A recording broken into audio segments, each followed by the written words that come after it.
All right. Okie dokie. Let's get started gearing out this Stormclaw build. So I definitely need to get a few more levels. I definitely need to get a few more levels on my glyphs. I think we'll go do the Herald of Malphas. I need to get a pair of Flicker Step boots. Flicker Step is the way to go.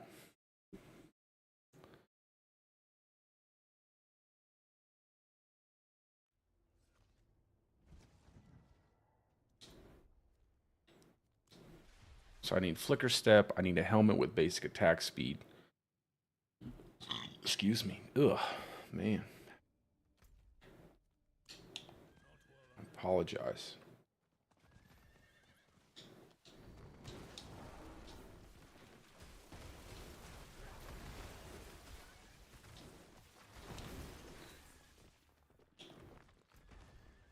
Let's go up here first. That way we can just pick up those obelisks and do everything up there. And then I'll do the dungeon as well. I think that's what we'll do.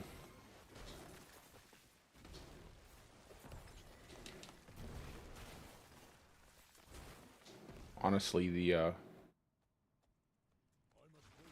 inexorable will probably kill everything before it gets close.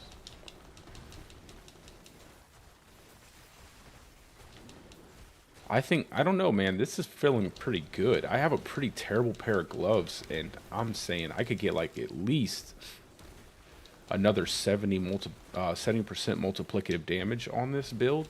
I'm thinking this is actually going to be pretty dang good. I just worry about doing in-game dungeons like tier 100 nightmare vaults, not dungeons but vaults, because those vaults are they are painful. Very painful.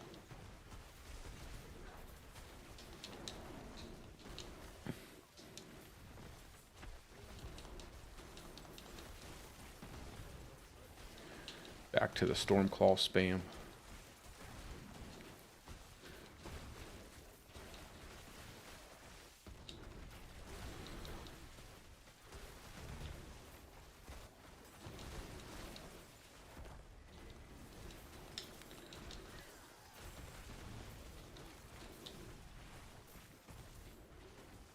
Where are you at, Malphas?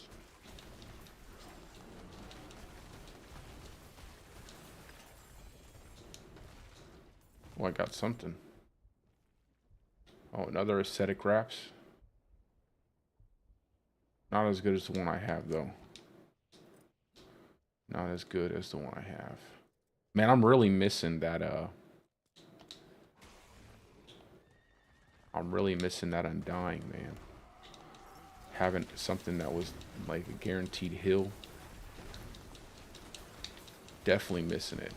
And I don't want to go low life bulwark this season. I know a lot of people had issues with low life bulwark last season, and I don't want to. I want to make something that everyone can use and have fun with. So we're gonna stay away from low life bulwark, and I also want to get a pair of flicker step boots. So I can't really do low life bulwark without having regular boots, and I'm definitely gonna need flicker step boots for this build. Last season I could get away without flicker step because I didn't really use the inexorable will ring, but this season, no, you gotta have inexorable will on Stormclaw. I think we got something special here. I think we can make something happen for those who really love Stormclaw. I don't know. I don't know if I'm gonna go with masochistic. I think I want the calm before the storm to cool down my ultimate. So I'm gonna have to do without masochistic.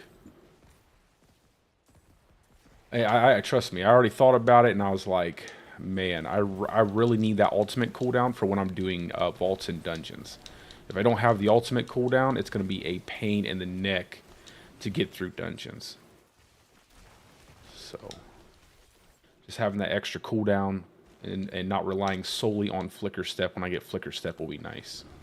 But boy, would I love to have, would I love to be able to fit masochistic in here. I just can't give up the Avian Wrath, man. Avian Wrath is so good, and the 5% crit chance. You can't give that up. Well, maybe I could give up the 5%. I don't know. I might give up the 5% and just keep Avian Wrath for Masochistic. But every time I get crit chance, I don't want to give it up. I hate giving up crit chance, man. Do not like it whatsoever.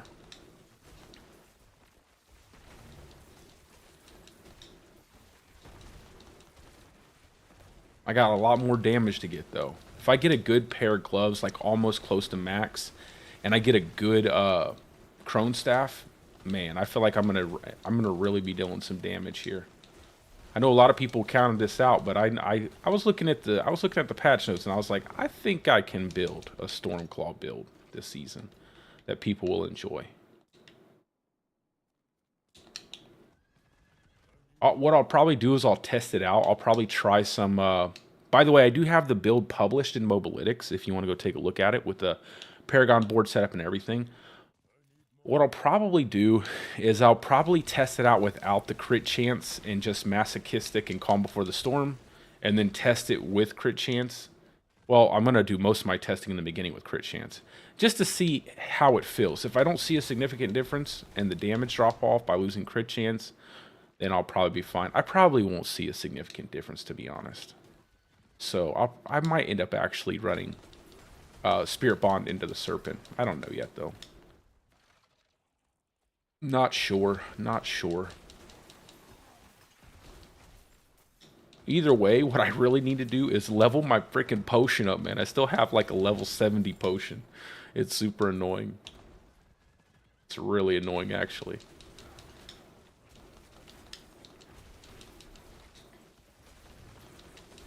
Back to the tapping, rapidly tapping all of my buttons. You guys are probably having to hear that in the background. I gotta figure out how to make a good lockout for my mic so that way the buttons aren't constantly like just clicking, clicking, clicking.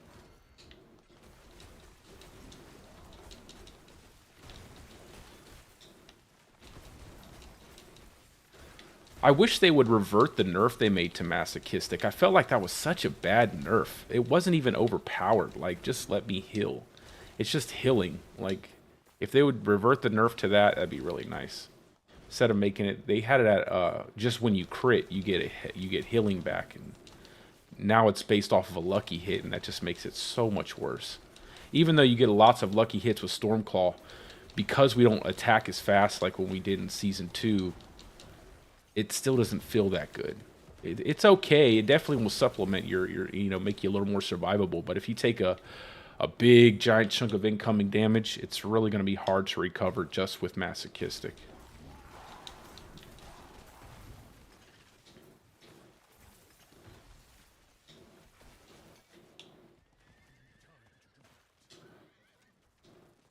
We're just picking up a couple more elemental cores, and then I'm going to jump into the vault. I've been doing tier 70 with this build so far. It feels pretty good, but like I said, I'm missing a lot of damage, and I am missing my flicker step boots, so it is a little slow. I would probably say it's about as fast as doing my lightning storm, but lightning storm is just more comfortable at the moment. But I got these are pretty decent, but 130%, man, I need that 200, at least 180 for my Pain Gorger. Pain Gorgers gauntlets. At least 180, I would say, would be a good spot there. And then my Crone Staff, I'm missing the ranks to Claw, but the affixes are pretty decent. But those +3 ranks are really nice there. 904 is not too bad either. So hopefully I'll get a good pair of gauntlets, and I'll get a good Crone Staff later on. Which one is this? Vault of Stone. Let's go ahead and do it. Do I have a Vault of Stone? I hope so. There we go. I still have to worry about getting like blown up sometimes in the vaults. And I did want to run a Heart of Selig with this build, but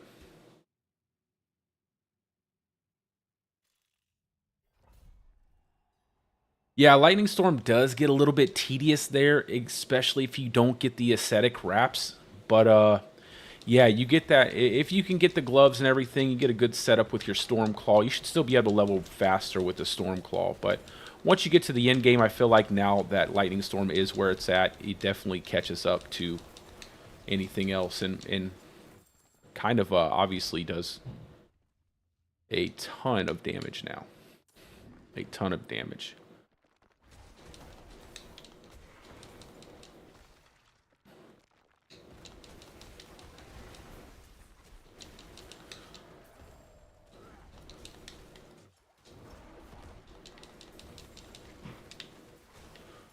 I keep picking up totems because I need to, once I get my Lightning Storm, once I get my Lightning Storm Uber Uniques, I'm going to be super happy. It's going to be a while, though. I have to find some people to run multiple runs of Duriel with.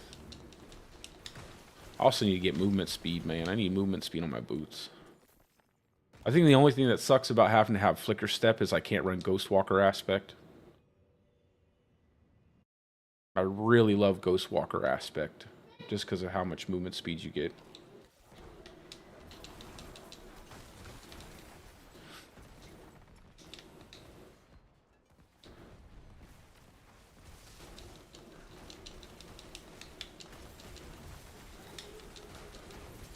If I had that extra 70% multiplicative damage and a better Crone Staff, I feel like these enemies would just get melted. That's a lot of multiplicative damage. 70%? It's crazy. It's like a third, almost a third of my current damage. Plus, I still have to get 2 of my glyphs to level 15. All of my glyphs I have were for my Lightning Storm. Well, most of my glyphs were for Lightning Storm.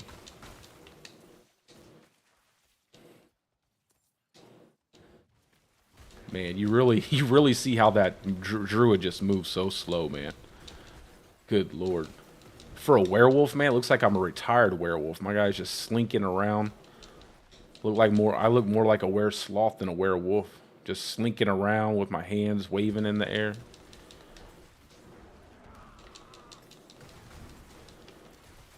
I wish they would put some movement speed into the leveling process. It would be so nice.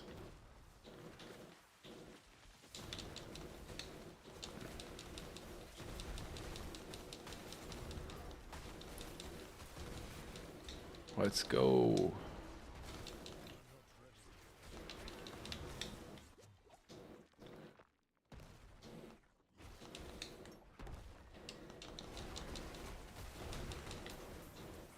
I was even thinking about running Bestial Rampage, but man, I just love Nature's Fury. I love having my Bulwark constantly up. I love constantly having the buff from my Tebow's Will. Like all of the things that Stormclaw does. It's just a nice aspect overall. Just really enjoy using it. I just feel like Bestial Rampage is so bad. Like it's just so bad. I can't believe they buffed it that, like, the way they did. It just, I mean, I don't know. I don't know. I wish they would have turned Bestial Rampage into just, like, a straight werewolf ability. Like, just a straight werewolf key passive that just boosts your attack speed like crazy. And even can break attack speed cap. Almost turn it into, like, Ravenous. But, no, we didn't get that. We got, what am I doing? I don't even need to do this. I'm sitting here acting like I'm leveling. What's wrong with me? So Stormclaw's feeling okay. Like it's feeling okay. I definitely feel like there's some potential here. I'm missing a lot of multiplicative damage on my gloves, and I'm missing a really good staff. So once I get all that situated and I get my Flicker Step boots, you know, honestly, for Malphus, I need to back out here, swap into a Runeworker's ring. Because I cannot do enough single target to take him down. Where'd he go? Let me see if I can even take him down if he doesn't just wipe me. I doubt I can. It's going to be forever. I might just leave him. Because I don't want to sit here for 30 minutes trying to kill this guy. Maybe I can find a panel. Make sure I didn't drop my... I have the build published in Mobalytics, but I haven't made a video for it yet because I'm not done building it out. One of the things that you're going to have to do, absolutely have to do, is much like my Stormclaw build, you're going to have, not Stormclaw, much like my Lightning Storm build, you're going to have like at least a couple pieces of gear that you run specifically for bosses. So I currently have it set up in my Mobilytics that when you're bossing, you run Godslayer Helm and you run a Runeworker's Conduit aspect on your ring instead of the Inexorable Will ring. And I think that will really do a lot to supplement the single target damage for bossing. And with that, I think you'll be able to clear all the bosses really easy. You know, I don't know about Lilith because she still has, you know, the mechanics you have to kind of play into now, I think. Unless that's a bug and they patch it, you know, now you actually have to do some of the mechanics of the fight in order to kill her. But I think the damage will still be there to do the job. I don't really want to have this guy chasing me through the dungeon.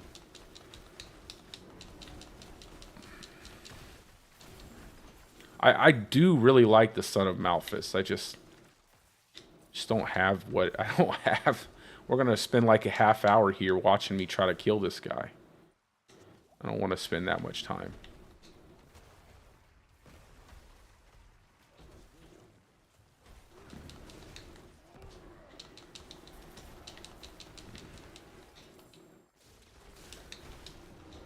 I think I have quite a few. I have a couple runs of Beast in the Ice, so I'm hoping I get lucky, get me a nice set of Pain Gorkers.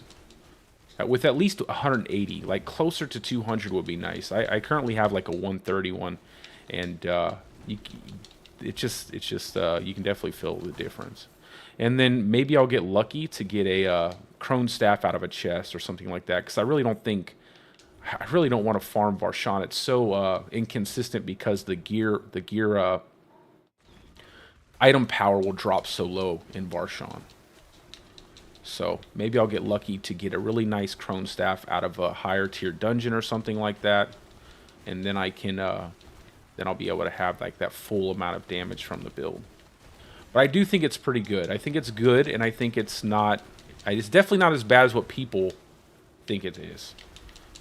I mean, I can clear bosses at a decent pace right now. And there, like I said, there's a lot of damage left on the table.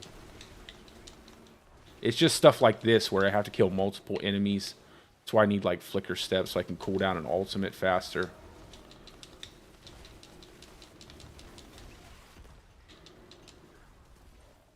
Once I can get a pair of Flicker Step and cool down my ultimate, it'll be much easier to go through dungeons.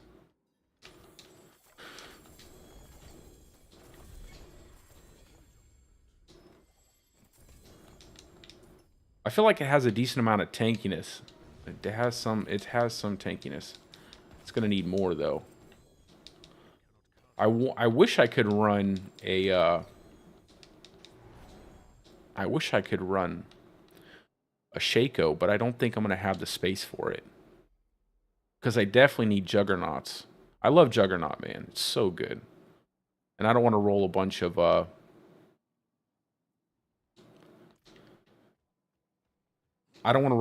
armor on my gear, so maybe I can get a bunch of armor, like damage reduction rolls instead of armor rolls. I think I have a Juggernaut aspect that gives me like 5k armor. Like, that's a crazy amount of armor. Sorry if I lag in town, guys. I've been having this issue, and I still can't manage to figure out what it is that's causing it. But every time I stand still, or at least most of the time I've been standing still for the past couple days, I lag up in towns and stuff. I don't know exactly what that is.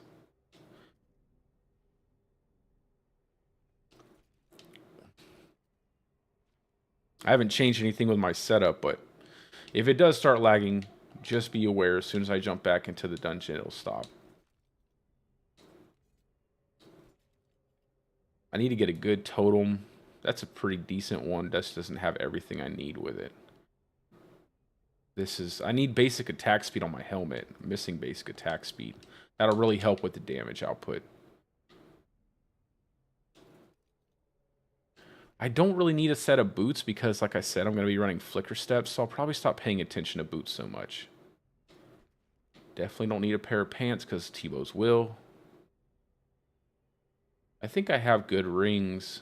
This is a good ring. I just don't have any, I need more, Forgotten Souls. Not a good... I like the fact that it has the 16%, but the rest of the rolls are pretty bad. Okay, that's good.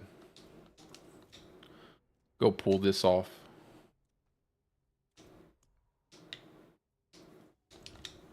There we go. Let me go pick up the rest of the stuff, and then we'll get back into another dungeon.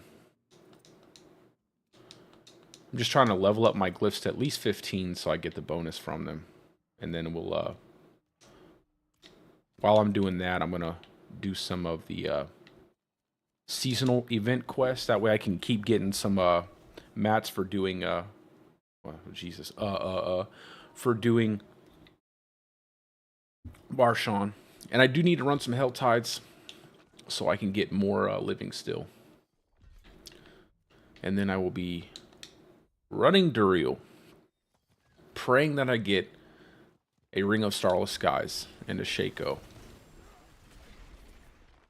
I don't really need any uniques for this, uber uniques for this build. Just the tuning stones would be nice. Which is kind of nice. It makes it where I don't have to farm too much on this Stormclaw to get the best items. I don't have to go crazy in Duriel. Only really need uniques. I just don't think I can fit an uber unique on this build. It could be wrong, though. Oh, let me put the Exorable Will Ring. Oh, it's on. I don't know why they didn't all... Must have died. What is going on with that guy? That's the only thing that's funny about the Exorable Will and Exorable Will. Out in the overland, you'll kill everything instead of actually dragging it to you.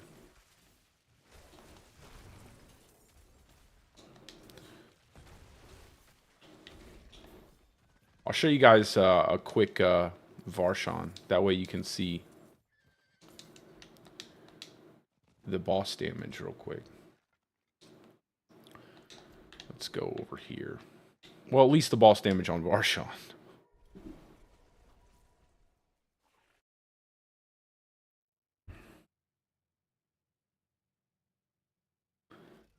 I was going through a tier 100. It felt pretty decent. Although, like I said, you just need more tankiness.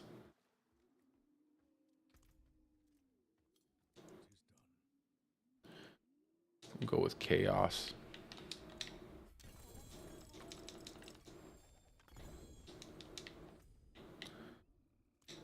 Let's go in here. But I would definitely recommend using Rune Workers for bossing. I mean, there's just really nothing that hits as hard as Rune Workers. It just does so much damage, so much single target damage.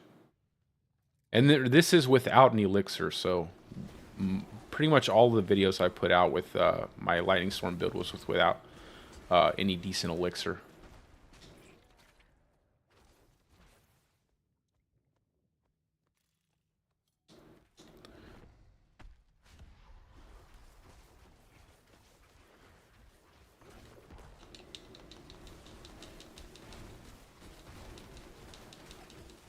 It's a little, it's slow, but it's getting there. It's starting to pick up a little bit. Like I said, once I get that 70% off of a better paying Gorger's Gauntlets, I think it'll pick up a little bit more. And then obviously when I get a better staff with ranks to claw.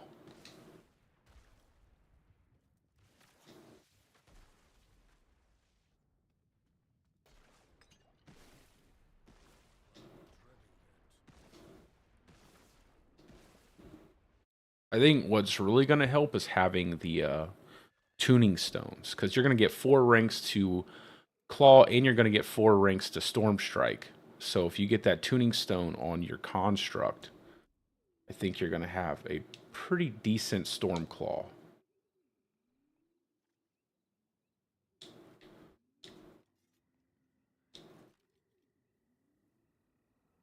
That's a perfect attack speed roll on there.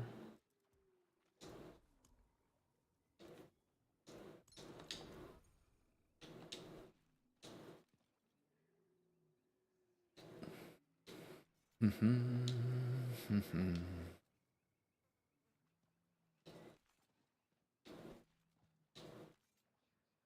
was thinking about running Bloodhowl too. I don't know. I don't know if I have the room for it. I like the damage reduction off of Debilitating Roar. That's a really good totem. Cooldown reduction, lucky hit, spirit cost. I'm gonna put that. Wait, is that 925 though? It is. So I'm gonna put that in there for my druid, my lightning storm. Drop that one right off.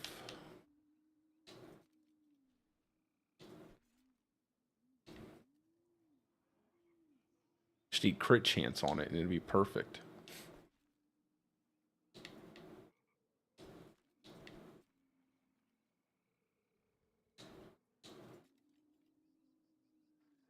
Basic, oh, what a terrible roll on basic attack speed.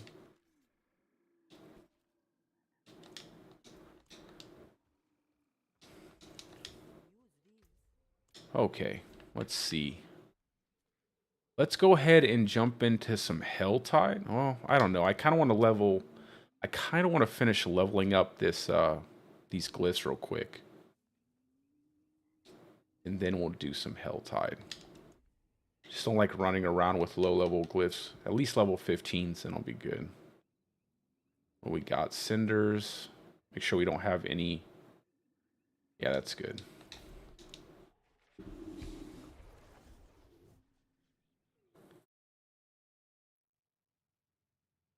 I need to get more. I need to be able to roll some movement speed until I get Flicker Step Boots. I don't really want to go jump into Varshan and not Varshan. Jump into Duriel and solo it. I definitely want to get a party together. Get some rotations going. I should be able to get this build out to you guys pretty fast. I mean, having a character just swapping over from Lightning Storm to Stormclaw is actually pretty easy. There's a lot of the same Paragon points in the same places, a lot of the same glyphs.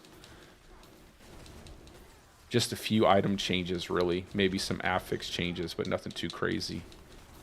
And then I'll be working on leveling a second character so that way I don't actually have to swap out everything and I can just move back and forth between the two. And then after Stormclaw, I think I might go ahead and make... I'm not sure. I'm not sure. After Stormclaw... I was thinking about doing a Dolmen Stone build, but I don't know. I might make a pulverized build. I haven't really ever ran a pulverized build just because I don't like the slowness of the bear.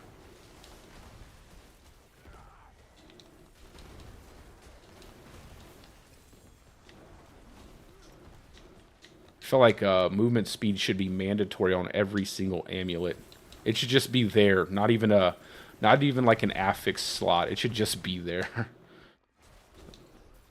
Like movement speed on your boots and movement speed on your amulet just shouldn't even count as an affix. It should automatically be baked into it. Who wants to lug around?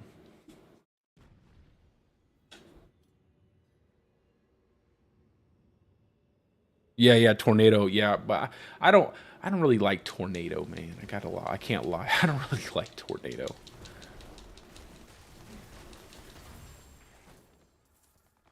You know what I really thought, Primal? I was thinking that instead of... I had a whole video, right? I made a whole video series before Season 3 of all the things I would change with the Druid if I had control of the class. And one of the things I thought would be really good is if they took Bestial Rampage and turned it into just this insanely good companion key passive that really played into the companion skills. And then they could take Lupine Ferocity and make it like Ravenous, where you can, but make it where you can actually break attack speed caps. I thought that would be something that would be really unique instead of the way it currently is. I feel like attack speed is better than just straight damage. And then obviously they put a lot of damage here with these new with this new unique as well as this new aspect. So you don't really need the damage from Moonrise. I miss Ravenous. Like Ravenous was what set up Werewolf Stormclaw Druid in season 2. You could just attack so insanely fast. You were attacking so fast it would bug out the artillery shrine. So I definitely, man, I hope they do something with Lupine Ferocity and Bestial Rampage. It needs. I'm so shocked that they didn't do more for Druid.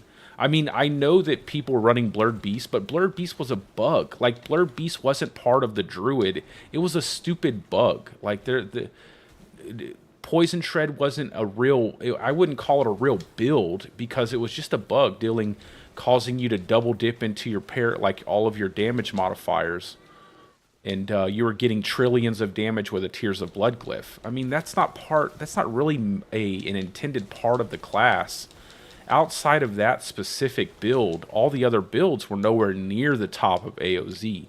And unfortunately, I think that the Druid just got overlooked because of that fact. Like, because of the fact that in Season 1, everybody was either running Poison Shred and one-shotting everything, or they were running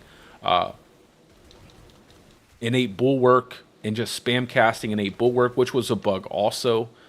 And then in Season 2, you just had Poison Shred again. And it was like, well, those aren't really intended functioning, things with the class. Everything else doesn't feel as good. It would have been nice had they actually addressed some of the things that definitely need to be addressed with the Druid. But maybe we'll get lucky and we'll get it in Season 4 or the mid-season patch that they said they're going to start doing.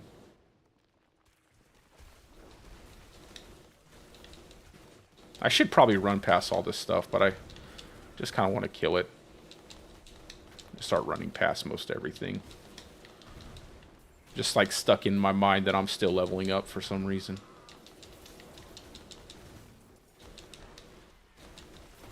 However, I will say I love the way they did Lightning Storm. It's exactly what I said Lightning Storm needed. I mean, it's so good. And the Seneschal pet, I know a lot of people were knocking the Seneschal pet, but I read through the patch notes and I was like, I definitely think I could make a human Lightning Storm build this season, and I was able to actually do that quite successfully, especially after they buffed up a lot of the different Seneschal tuning stones. And then with the change to Ring of Starless Skies, once I get that, it's just going to make that build crazy. A Shaco, Ring of Starless Skies, you're just going to be tearing stuff up with Lightning Storm. I'm not exactly sure which hardcore build I want to run, though. I just think, honestly, I'll probably avoid vaults altogether in hardcore. They're so insanely overtuned in damage. It's just crazy. I would have to be running like a class that can't die. Like a barbarian or something. Like just something that doesn't die to anything ever.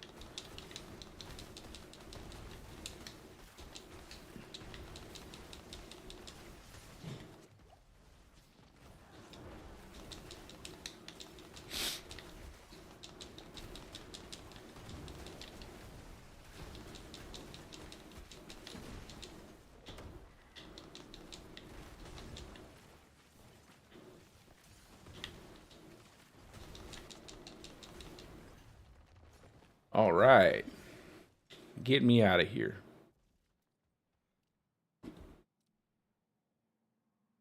I hate when people monkey. I hate when people say the best, I feel like every player has a different play style. What I'll say is it's an amazing build. It works really well in bossing, in dungeons. You can get you can get a decent level of tankiness, and you have a nice amount of AoE damage, and now you also have a really good amount of single target damage. So if you're looking to play a Lightning Storm build, it will clear all of the content thus far, barring them introducing anything like an AOZ where, you're pinch and hold into whatever build is the best build, the true high damage build, I should say. Not really the best, but has the most damage. So I think it will definitely function if you intend to play a Lightning Storm build. But I don't think it would probably... I don't know if it does the most damage out of any build this season. But I haven't gotten the Uber version built out yet. I still need a Shaco, and I still need a Ring of Starless Skies.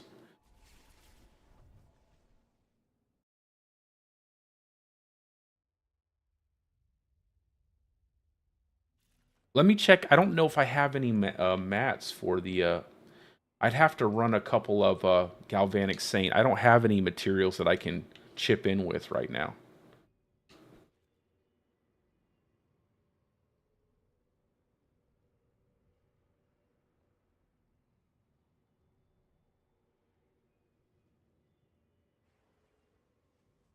Okay, we're definitely going to run this helmet.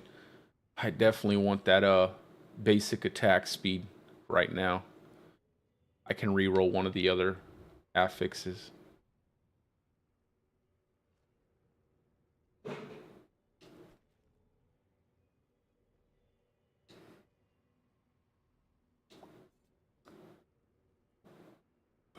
Pull that off. Man, that's like the second attack speed one that I've gotten. Nope. I got enough of these. I don't like the 1 second overpower.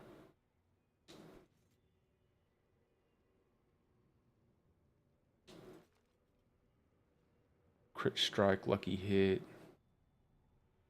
Now, I got better rings.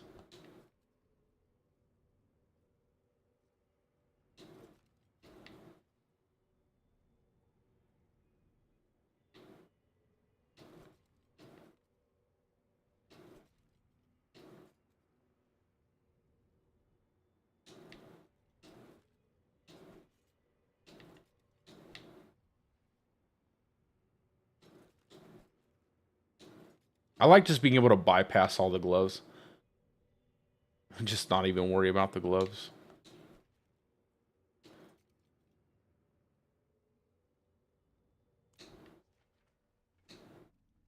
You know, when I would play a tornado build, I had an idea, a really cool idea for Hurricane. So I thought it would be really cool if the Hurricane aspect that gave damage to Hurricane, instead of giving damage to Hurricane, it gave you a chance, like a high chance to proc a tornado, an extra tornado to spawn when you have your Hurricane active. I thought that would be really awesome. It would make like you just have all these hurricanes flying around while you have your I mean hurricane. You would just have all these tornadoes flying around while you have your hurricane up. It might make it where you don't have to always go into a direwolf to play a hurricane build.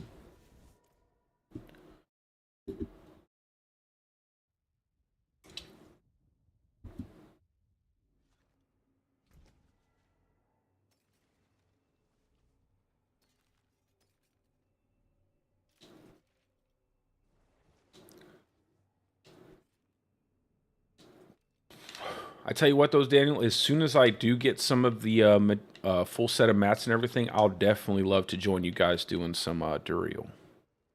I just don't want to have, I don't want to have nothing to offer and you guys just sitting there using your materials and stuff and I don't have anything. Actually, you know what? Let me go ahead. Yeah, let me just jump into another dungeon. Vault of Copper. Let's do the Vault of Copper.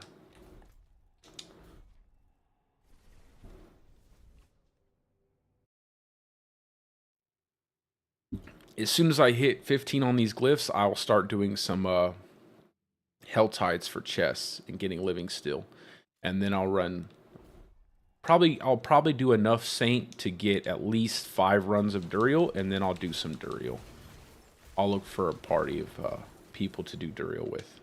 Also, guys, my battle tag is in the description of the video, and I also have this specific build posted down in the description of this stream. I just haven't made a video yet of my Stormclaw because I haven't done all the content that I want to do with it in order to showcase the build, and I need the Flicker Step boots and at least 180 multiplicative damage on my Pangorger's gauntlets, and I'll be good. And then I will go around and do stuff. I just don't like I said, I don't like to post out stuff unless I know for a fact that it works.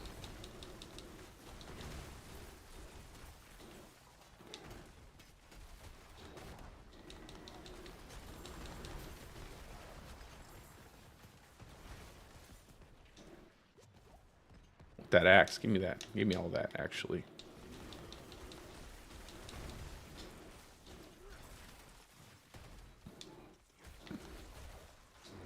Let me just run through here. I just need to be faster. Stop messing with all these enemies. I can't help it, though. I just want to kill everything.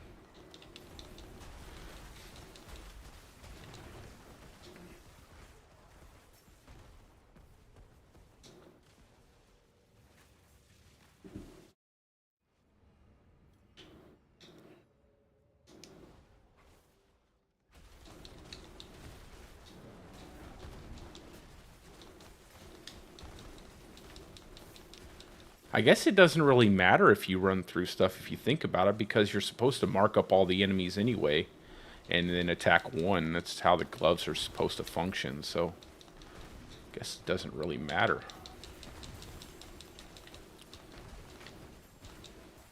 Man, I really love when you get that extra ultimate when you proc your Nature's Fury. That's so cool looking. Get like this big pull in from your Petrify, but you also get the Cataclysm.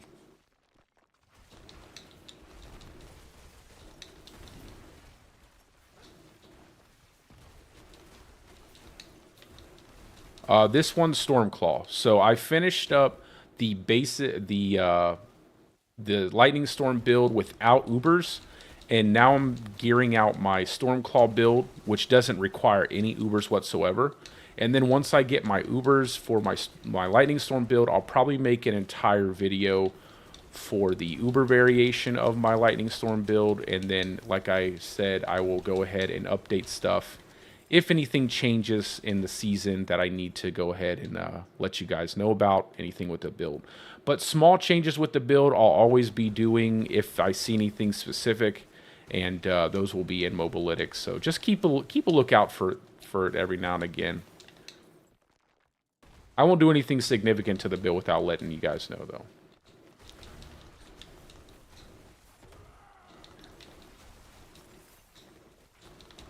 Yeah, we're moving through a tier 75 pretty well, you know. I don't think that... Can't imagine how well it would be if I had...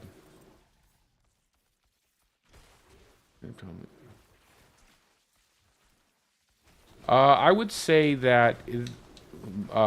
and with regards to you leveling your druid, I prefer to use a two-hand staff. I prefer to get a big bonus off a shepherd's aspect, but it's really all preference at the end of the day. Like, if you get a good shepherd's aspect on your two-hander, you'll get a lot of damage out of that. If you have a decent amount of aspects and you can run around with a totem and an axe, that's good too. But at the end of the day, my Uber variation of the build will be using an axe and a totem. So if you want to use an axe and a totem up until you get the Ubers for it, that's cool too. I just wanted the extra space on the Uber version for another aspect. I didn't want to cut back on my aspects. And I think with the Ring of Starless Skies giving multiplicative damage, you really don't have to. Such a great change they made to that. Man, I hate that little scorpion, dude.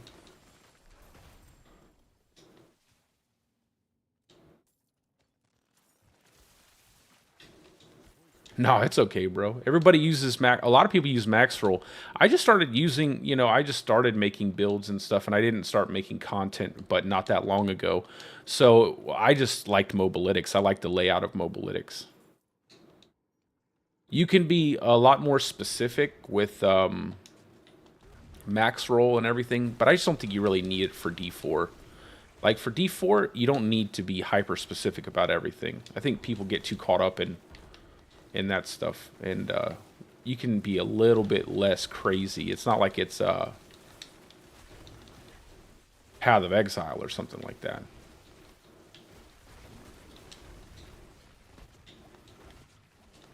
Ooh, that's a lot of enemies.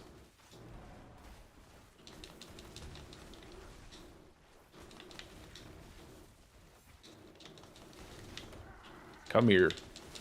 Get over here. Whoa. Hold him in the corner and jump out of there.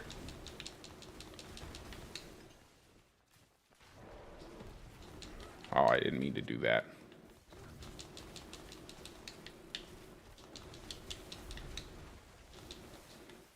Now, this is the only part that I'll have to figure. Like, when enemies start getting spread out like that, I'm going to have to figure that out. I think when I get Flicker Step, it'll be much easier for me to spam cast my ultimate. Then I won't have to worry about all of that too much.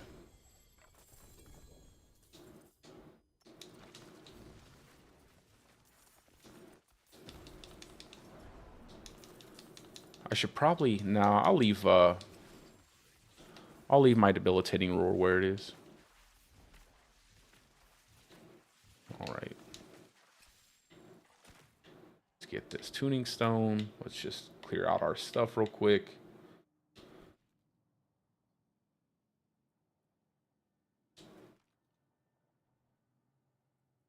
I don't even have conceded on, unfortunately.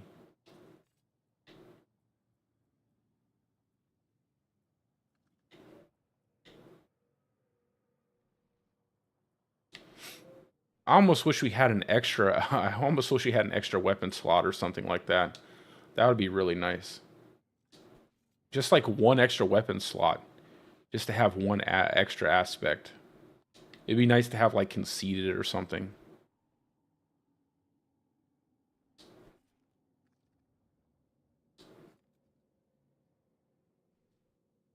No.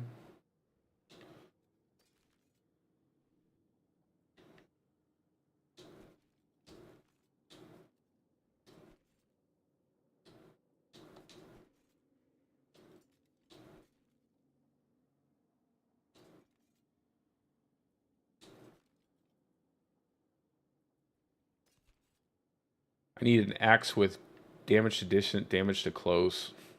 That'd be nice. I think willpower. No, all stats, all stats.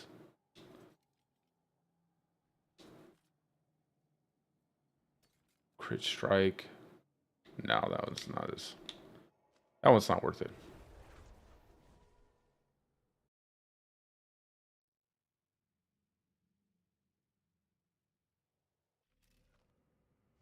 I wanted to make a dedicated companion build this season, but I don't know. I feel like wolves die so fast. Even when you have Cyclone up and you have the Cyclonic Force aspect, wolves still die pretty fast. Especially to bosses, man. My god, they die so fast to bosses.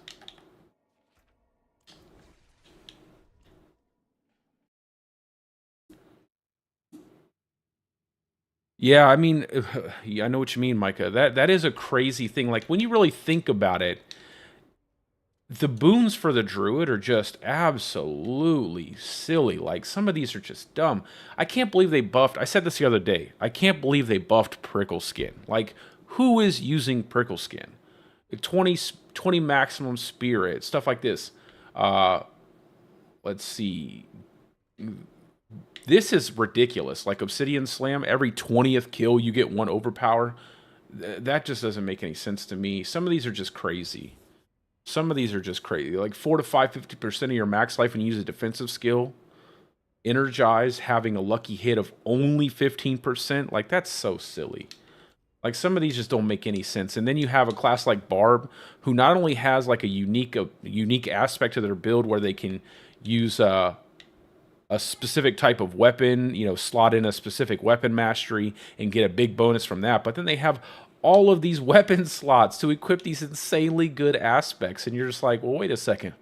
Where's my stuff like that? All I get is a stupid spirit boon board. It's I mean, I'm happy they buffed Avian Wrath, but man, they really need to even it out a little bit, man. I feel like we're not getting any love whatsoever. I think the only thing that Druid got the most of was bugs. That's all we got.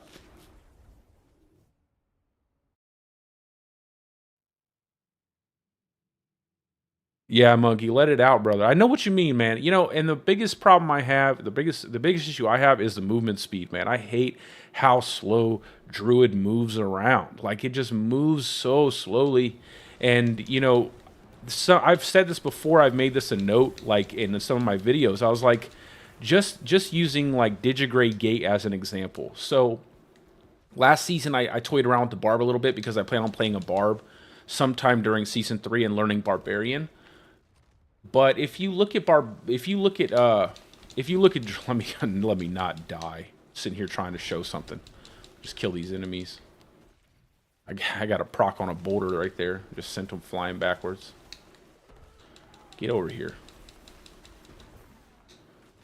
But if you look at Digigrade Gate, for example, this is a 3-point... Oh, my God, go away. Get out of here. So if you look at Digigrade Gate, this is a 3-point skill, 3 skill point investment for only 9% movement speed, and that's while you're in werewolf form. Barbarian has a flat 12% movement speed, and it works across the board. It's like things like this are what kill me. Yeah, I've been streaming on YouTube for a while now. I was trying Twitch out, but I kept getting solicited. I got solicited over and over again by people who wanted to, everybody's a graphics designer and they want to sell me their graphics designs. And it's, they're like, hey, my name's, Susan, and, I do graphics design. And they're like, yeah, I'm like, yeah, sure, go ahead and post it out in Discord. And then I look up their company. And I'm like, okay, you're Susan from the UK, but your company is based out of somewhere entirely different. I'm pretty sure I'm not giving you my credit card information. I just kept getting solicited over and over again. I would stream on Twitch, but I don't know. I want to know that when I go over there, people are going to like actually come to the stream. Because if I I hate getting solicited, man. It's so annoying.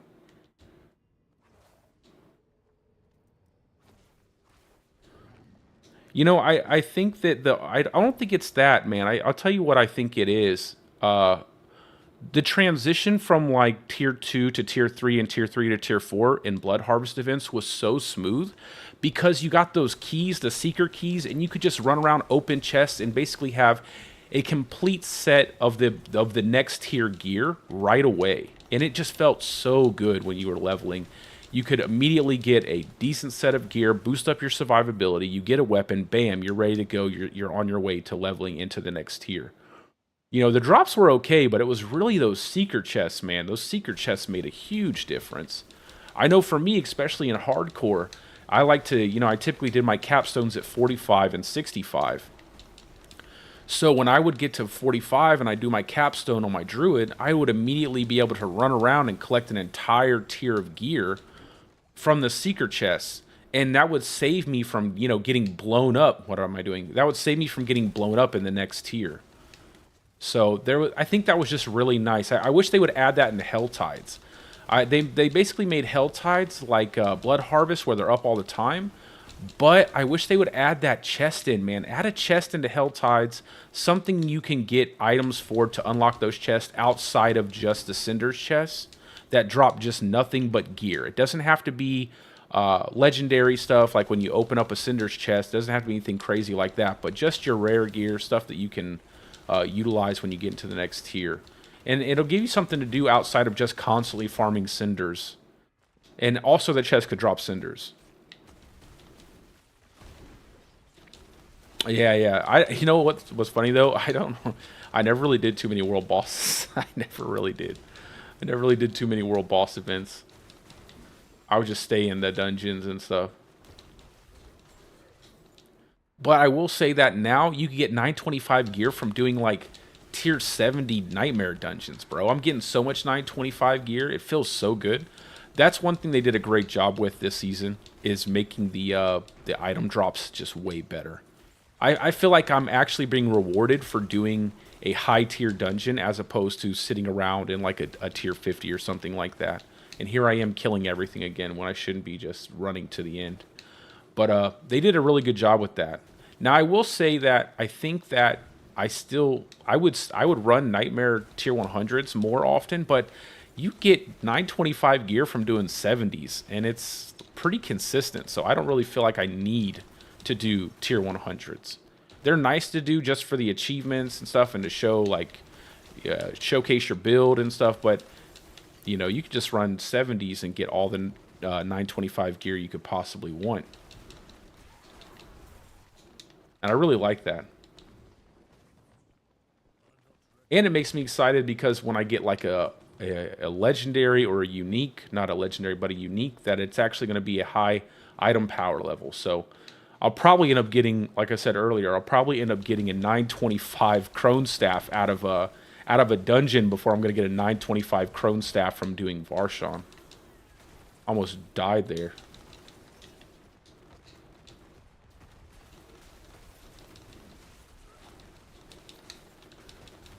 Oh, oh, oh, oh. Dude, I love when I get a lucky boulder proc and it's just rolling all the enemies together and I'm just smashing into them. I know a lot of people hate the boulder proc with Nature's Fury, but I like it. It just completely, like, it knocks the enemies back. They can't hit you. It's just free damage.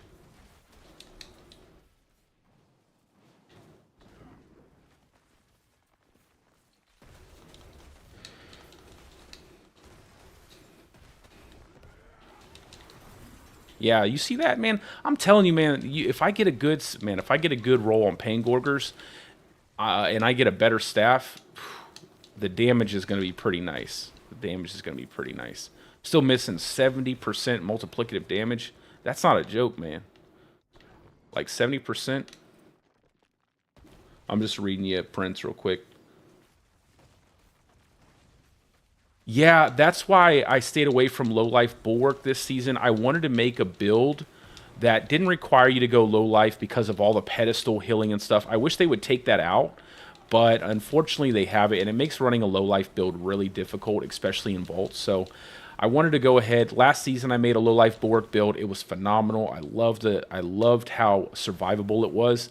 But a lot of people couldn't really get their mind, like, couldn't really wrap their heads around that mechanic. It felt uncomfortable. It felt kind of clunky for them. So I'm really dedicating this build to having like just completely full health, you know, try to tank up with a big, decent barrier and everything, and work on survivability in a different direction. So I think with the Juggernaut aspect, it's going to allow me to do that because you get so much armor off of that Juggernaut aspect that you can invest in other forms of damage reduction. So I think that's how we're going to end up eventually getting that damage reduction. Just being able to have more affixes of damage reduction as opposed to armor.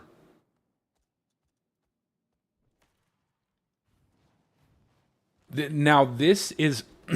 sorry about that. I'm playing softcore starting out this season so I can get more builds out to you guys. My hopes is that I can make a really good Stormclaw build for hardcore. My only issue is the vaults are so overtuned in terms of damage. Like, a lot of these monsters can just blow you up, and there's really no counterplay to it. So I'm gonna wait to make that assessment until after I get all of my gear set up on this character to determine if I will use a Stormclaw in hardcore.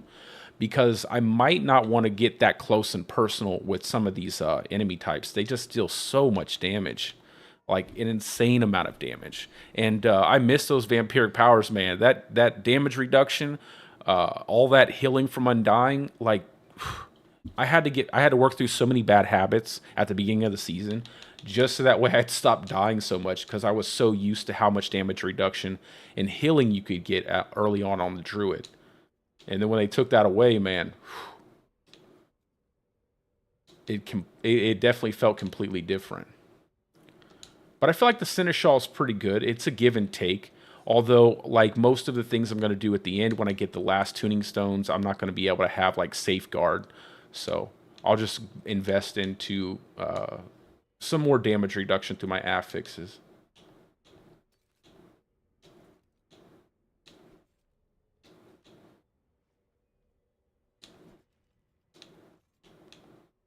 I wish they would let us use one-hand swords, man.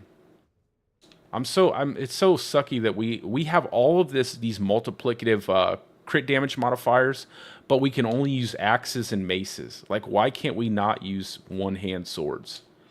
It would really help out with supplementing our damage. Plus, it looks cool, man. You get to run around with a sword.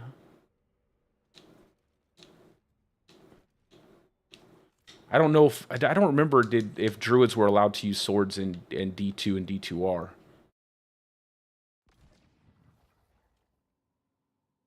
Yeah, definitely the... Man, everything can be brutal in high-tier vaults, man. The ground effects, the scorpions that can one-shot you off-screen, the little vizier constructs that hit as hard as wasps, but their projectile speed is like 10 times faster. That's like a firing squad. You get like 3 of those elite Vizier constructs, and they will just blow you up if you don't notice them, especially in the Vault of Ink, where their projectile almost blends in with the background and you can't even see it coming towards your character. And then, like I said, I've been one-shot by those scorpions off screen. I don't even see that they're channeling their beam, and they're doing it from like forever away, and they pop me one time and just blow me up. It's an easy attack to avoid when you see them channeling it, but if they're off screen, you don't even know that they're channeling it. Which makes me think that we should be... which makes me wish more that they would let us zoom the freaking camera out, man. Just let us zoom the camera out so we can see other enemies ahead of us, because it really does us no good not being able to see anything. Sorry, guys.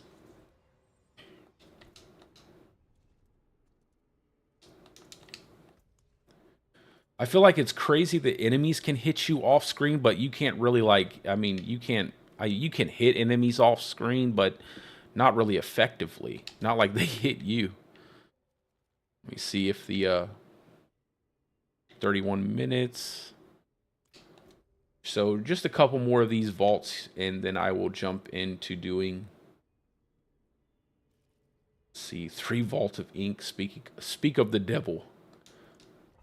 3 Vault of Inks. Oh yeah, let's not... oh man, let's not forget about the snakes, the worst enemy in the game. If you guys played at launch, those stupid little shaman snakes that brought out the little eye that would track your character and stun you. Like, I'm like, who... It makes me think that the people over there don't even play their game, because I know for a fact none of them have the skill to do what a lot of these players do. There's no way that they'd be Uber Lilith. There's no way that they, like, when they made those snakes and the auto tracking and then the stun off of the eye, I was like, what in the world? Like, that is insane. It was insanely punishing. All the CC at the beginning of the game, at the beginning of launch, I was, well, it made it where if you had no unstoppable, you were just dead. Like, you're just dead. There's no, like, I think I got maybe 1 or 2 characters tier 100, and that was pretty difficult. Like, not tier 100, but to level 100, and that was pretty difficult. And then in season 1, I got like I think I had like 3 or 4 hardcore druids, but I didn't play any of the bug builds, so I didn't really do any tier 100s or Uber Lilith. But yeah, man, when the game first released, those snakes were a pain. And they're still a pain, man. They do a ton of damage, and they're really fast. And then on top of that, you have everything coming at you from all the different constructs. It's just a pain in the neck, yeah. And for Metamorphosis, I'll tell you what I missed the most. So not only did Metamorphosis make your evade insanely good, because it gave you this longer distance evade, and it also I gave you like some frames of I think iframes it when you disappeared, when you teleported, and then it also gave you unstoppable. But the coolest thing about it for me was you could actually evade over the top of walls. So when you had those waller enemies that would spawn and literally trap you inside a cluster of walls for some reason, and I think that might be a bug, because I don't know why they would spawn walls consistently and then randomly just make these weird walls that kind of cluster inside of your character. But whenever they would spawn those walls, you could just dash over the top of them, and it made it so much better, like so much better. I feel like there's a couple things I would change with the different enemy types. Like for waller enemies, I would make the walls actually attackable, like the entire wall attackable, not just like one section of the wall. And then for enemies that spawn the electrified obelisks, I would have those targetable by the player. They do way too much damage to not be targetable. And then suppressor enemies, I would make them have a rotating cooldown. So that way, when you have a build like Lightning Storm, which still gets completely just hammered by suppressor enemies, you could actually play it. You could outplay it. At this point, you can't really outplay suppressor enemies. You are forced to dive into the suppressor dome and hopefully come out the other side without getting one shot by a million different monsters that all seem to play together when you have a suppressor enemy. So it would be nice if you could actually take some time, you know, just move around, maybe do some dodging and stuff, let it come off cooldown, then spam your abilities. because that does like it needs to have some kind of weakness. It's like the armor monsters. The armor monsters that give like a massive damage reduction to all the enemies. Like they have a weakness. They have really low health, so you can jump on top of them and blow them up really fast, and it makes it kind of fair. You know, they have a very powerful mechanic, but you can do, you know, you can work around it. Suppressor enemies, you can't work around them at all. You just literally have to work through them, and it's really a pain in the neck.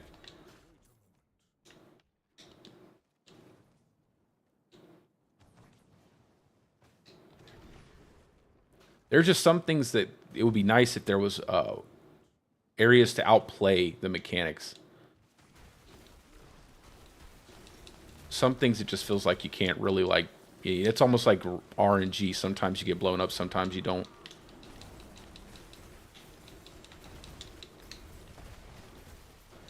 I also like enemy types like the like those electrified like banshee looking creatures. I forget what they're called, where they can like buff up the archers, and if you don't kill the archer or you don't kill that creature in time, the buff creature, they'll fire like a really strong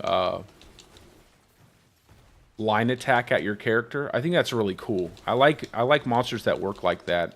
It's kind of neat when they have mechanics like that. That way, you know, it's well telegraphed. If you're not paying attention, you'll get one shot, but you can avoid it. Stuff like that. But, you know, the suppressor enemies, I just feel like they gotta go, man. They gotta go.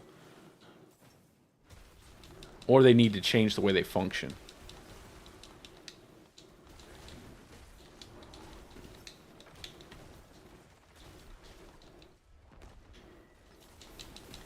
Man, I cannot wait to get a better pair of gloves. That damage looks good to me. I think the damage is looking pretty good. I think I can definitely run a tier 100 pretty easily if I get my flicker step boots, and then I get some better multipliers on my gloves, as well as a better staff. I think the damage will be there. And then for bossing is the only thing I'm questioning. Like, can I make it really functional with bosses by, you know, using like a a Godslayer crown along with conduit aspect. I think those two things will really make bossing a lot better.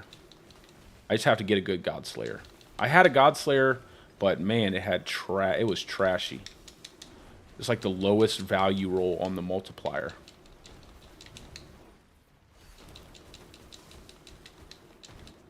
Get out of this. Get that 2 seconds.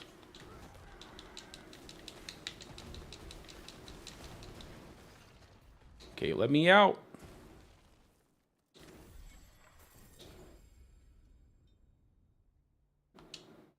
Definitely got to go Fang and Claw. Finally got that. Now I got the multiplicative damage from that. And I'm almost done with Werewolf.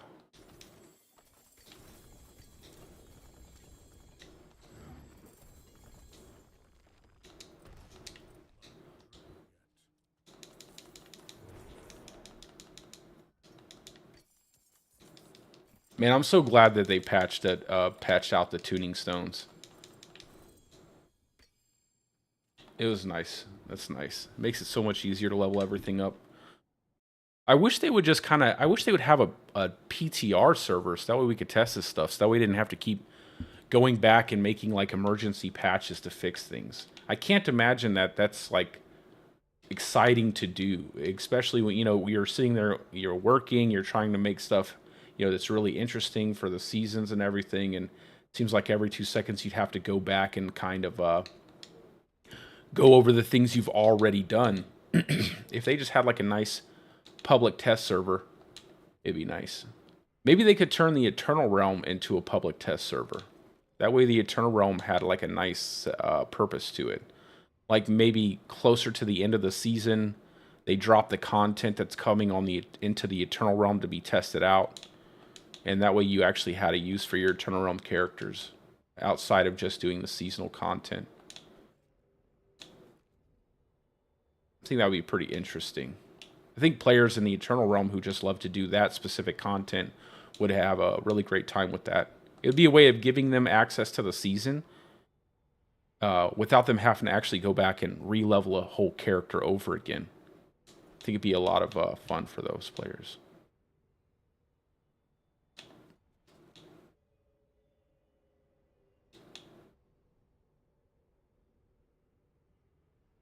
Just need a good, solid... I have a helmet here, but I just gotta... I gotta get some Forgotten Souls.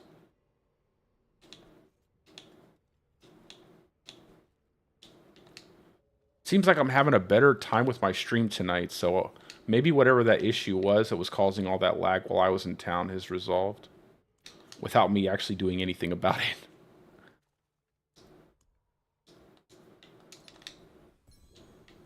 Oh, I have no more room. Let me go put up all my aspects. I need to stop hoarding so many aspects. They need to hurry up and fix the codex. I'm such a hoarder with aspects. I don't do gear. I don't hoard gear, but I hoard aspects. I just sit here and keep them all in my inventory. Like, I'm bare bones on the gear side, but when it comes to aspects, I'm keeping every max roll aspect I find that I might want to make a build for.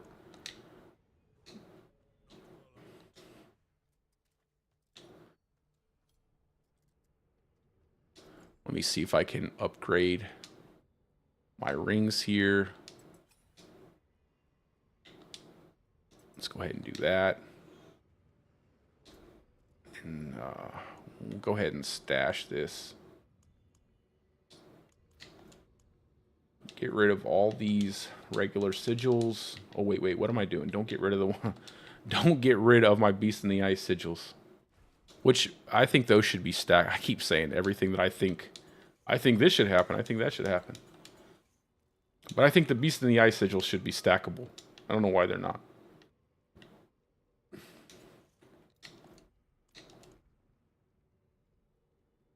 Let's go ahead and do a Vault of Ink. Why not? Maybe not with barrier breakers. Slow projectiles, we don't use those. That's a good one. You see how many of these just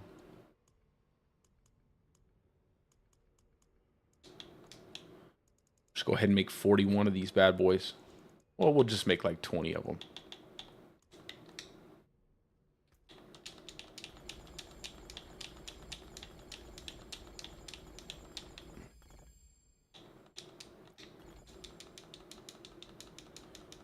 Get our levels to our tuning stones. And then at some point, I will go into grinding out the Echo of Malphas, which is I actually find quite fun. Let's go ahead and keep... you know, that is not fun to watch. I'm not going to torture you guys with that. I was like, let's go ahead and keep doing that over and over again. We're not going to do that. I'm not going to torture you guys watching me go through inventory and everything. I could do that off stream.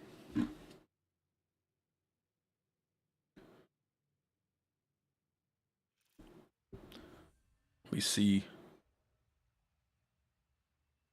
Uh-oh. Guys, we have crossed the 1,000 sub marker, guys. I just checked it on my my analytics thing. We're at 1,002 subscribers. Man, that is absolutely insane. That's crazy, man. I can't believe that. I never expected to get this. I never expected to get 1,000 subscribers. I just started doing this stuff for fun, man. That's crazy. That is crazy. Man, I appreciate all of you guys so much, man. Man, that's crazy. Whew. That is something. Man, I appreciate you guys. I'm so glad that you guys find my content useful and entertaining. Man, that stuff means a lot. So crazy. 1,000 people. That's crazy to think about. I don't know how those people have like millions of subscribers. I don't even know what I would do. I try so hard to like talk to everyone and answer every comment and try to have like an actual like dialogue with people. You know, I always want to make sure that I'm treating people like human beings. And I just can't imagine, like, that must be insane when you have that many subscribers.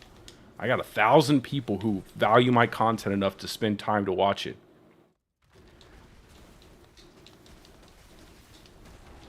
I hope I never lose perspective on that. You know, how much how much that stuff actually means, you know. My wife wouldn't let me lose perspective anyway. My wife would kick me in the butt if she ever saw me acting silly. It's a big reason why I don't curse or anything on my streams and stuff. I don't curse in my videos. I promised her, I was like, I'm gonna make something really positive for people. Nothing, nothing crazy. I don't put myself out there for kids because it's still adult oriented, and a lot of people that come to my channel are all adults. But just in case there are kids around, I try not to, say anything too harsh or, make any crude jokes. And it's just crazy to think that I have 1,000 people who watch my stuff. That's so crazy. I don't know how, man, that's insane. It just makes me want to work harder and harder. Work harder and harder for you guys, put out more content for you guys, answer your comments more, like talk to you guys. I want you guys to, actually see that I value you and that I, appreciate the time that you took to actually engage with my content. Because there's so many people out there. And the fact that you chose to actually engage with my content means a lot. Really does. Man. I'm blown away. I'm blown away. That's crazy. Oh, Will. So you know what, actually? I'm going to make a shred build next. I am going to make a shred build next. I've never made one because I don't really like to play with bugged builds. And I have like a strong stance with the way I play games. So with the way I play games, I don't use bugged builds. I don't use any kind of like exploit or anything like that. If it's known that it's a broken mechanic or a bug or some kind of exploit, I don't use it, even if it's the most popular build. I take a pretty strong stance against it. It's just the way I prefer to play. And so I never made a shred build because it was always bugged. Blurred Beast was always bugged. But now that it's supposed to be working as intended and they've changed the way it functions, I actually want to make a Blurred Beast, not a Blurred Beast, but I actually want to make a shred build. So I think, oh yeah, I knew I was going to die there. So I think when I'm done making my Stormclaw build, I'm going to make a shred build and then I'm going to make a charge build for, I don't know. Everybody's using charge right now. I was going to make a charge build for Barbarian as my first Barbarian build, but maybe I'll make something different. I might make a Whirlwind build. Although I probably think Whirlwind's probably in a worse place now that we don't have the vampiric powers, but I could be wrong.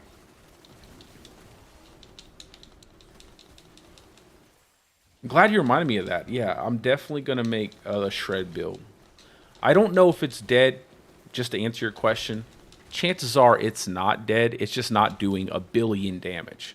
A lot of times people will just say things without actually analyzing the changes that are being made. They'll just say, oh, well, this is over, that's over.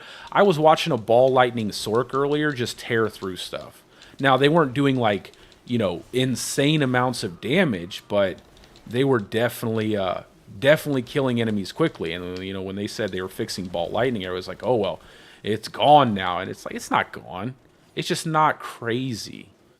And trust me, everything kills the core content. Everything kills the core content pretty easily, even in this season. So I'm going to try to make a shred build for you guys. I think that's what I want to do next. I just need to get another character to level 100 so I don't have to swap out gear and stuff. Because I think shred is going to be dramatically different than anything I'm building right now.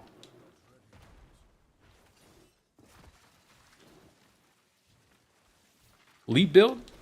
You know what? That's a good idea. I think that'll be my first build. A leap build does sound like a lot of fun. Although I probably will have to swap to keyboard and mouse so that way I can actually like precisely aim my leap. I typically play on controller, so I'll probably have to make that adjustment and do keyboard and mouse. Have you used the WASD keys for leap builds, Rage? Do you know how well it feels on WASD, or do you have to use the point click?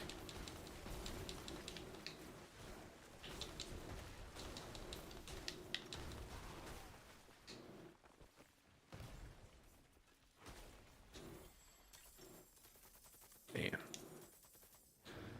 Whew. That's crazy.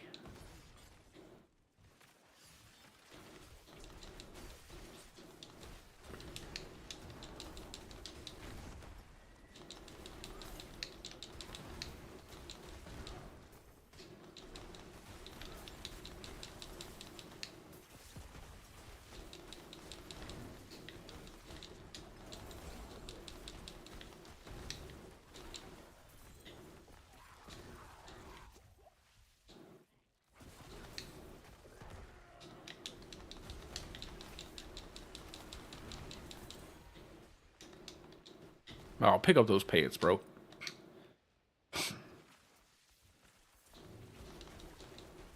Let's go into the poison. Okay, so once I get 15 on my werewolf glyph, we will go ahead and move into doing some, Get over here, guys. You're not going to sit there and attack me from all the way over there. We'll go ahead and move into... I love that second pool, man. I love that second pool. Just... like, it's so nice to have that second pool. It's like the firing squad over there. Just kind of kite them a little bit. I almost got another. There we go. Bang. I love that combo. I love that I almost love the combo more than I loved it in the season. In season 2, I just ran through stuff, which was okay. But and obviously I had a great time with doing my Stormclaw build. But I do like this combo. Like, you have to kind of pay a little bit more attention to your cooldowns. You have to play a little bit more precisely. You know, when I get the flicker step, it's going to be way better. And like I said, guys, the Mobalytics page to this build is down in the description of the stream. I just haven't put a video out yet because I haven't tested everything. I always test everything first before I go and put a video out on it. So that way I know that you guys will actually be able to use this build when you put, you know, the time and effort into getting toward that, you know, getting toward it. Let's see, what do I want to go with next? Probably just werewolf. Werewolf does a decent amount of damage.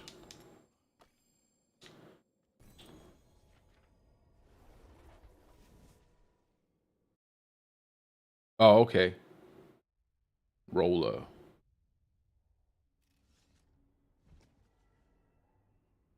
Yeah, I don't blame you. I don't blame you on that. I will say that the pet is much easier. You know what though? You know what though, Young? Don't say that because you got to think about it. While you're farming on your main character that you made first, you're getting all of those materials, and then you can just come to this jeweler the coffer here, and you can just craft up a ton of these uncertain seneschal stone caches. So you might actually be able to level your pet companion insanely fast because you'll be able to craft so many of these. So you might actually end up making a second one. I think this is a good way because you get 2 stones out of each one of these. So do be aware. Don't forget about this. Don't forget about this vendor here that can give you a bunch of these caches.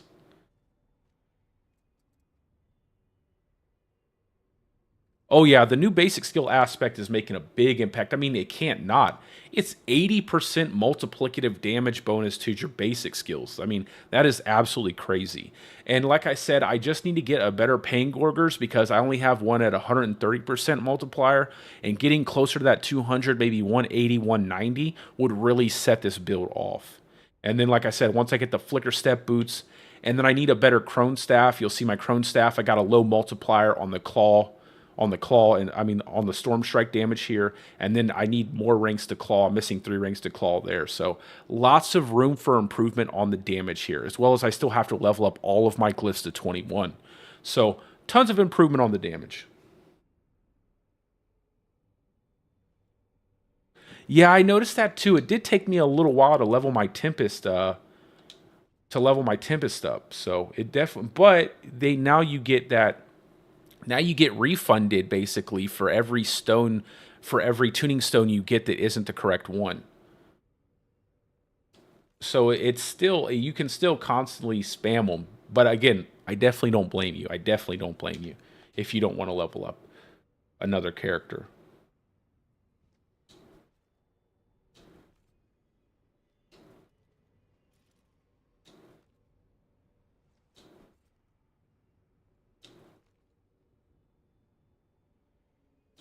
Let's see, anything. I'm pretty happy with my amulet. I just need to get this armor roll off my amulet. It's costing way too much money, though. I don't think I'll be able to get it off of there. I'll take that off of there. It's a perfect companion roll.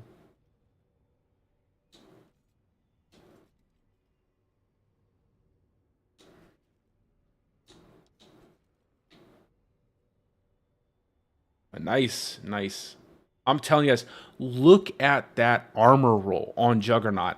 6K armor that's then affected by your affixes. That is crazy. That's crazy. Yeah, Flash of Adrenaline is crazy. As soon as I get the unique tuning stone too, you can buff it up by 10 more percent multiplicative damage. It's definitely the way to go. It's definitely the way to go. And Tempest just attacks so fast. Tempest it keeps up those buffs on your character as well. 15% crit chance, you can't beat that. I gotta pay attention to these affixes, make sure I'm not getting rid of anything good.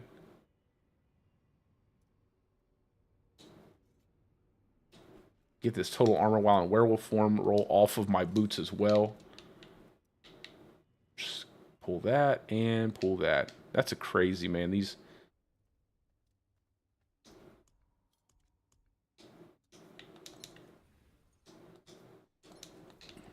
150% too. That's quite a hefty amount, man. And then you're getting the 4 ranks also, so that's what I'll be putting on my my Tempest. Those +4 ranks is just a free Shaco. I can't imagine what my Lightning Storm is going to be like when I have a Shaco and I have the tuning stone that gives ranks. It's 8 plus 8 ranks. That's crazy. We're gonna just be smashing through things with Lightning Storm. Absolutely destroying everything. Okay. Now that we've done that, let's go on over to do some Hell Tides, because I need to get some more Forgotten Souls, and I also need to farm up some Living Steel. I have a ton of mucus eggs.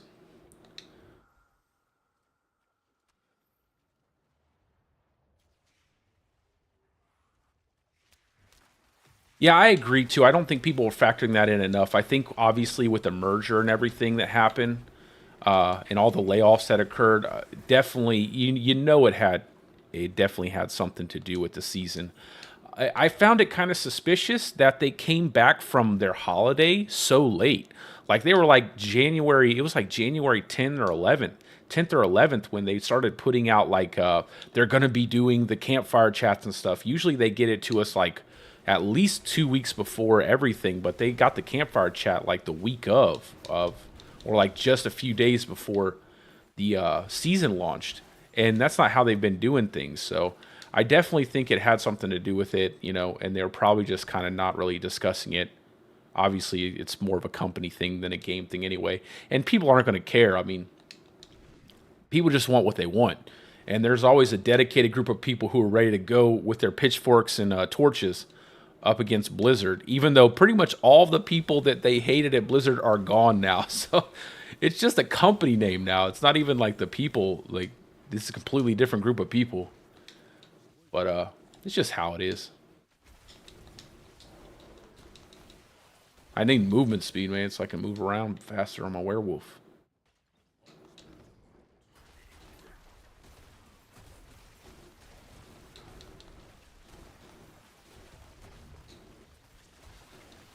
But I think that happened, man. I think that was happening a lot, especially during COVID. People were just, like, I guess, making so much money. They were just trying to expand too fast. It hired too many people, too many positions that didn't really need to have a body there. I see it a lot nowadays. Actually, see a lot of people have a lot of bloated staffing, and not in the right places. It's always in the worst places.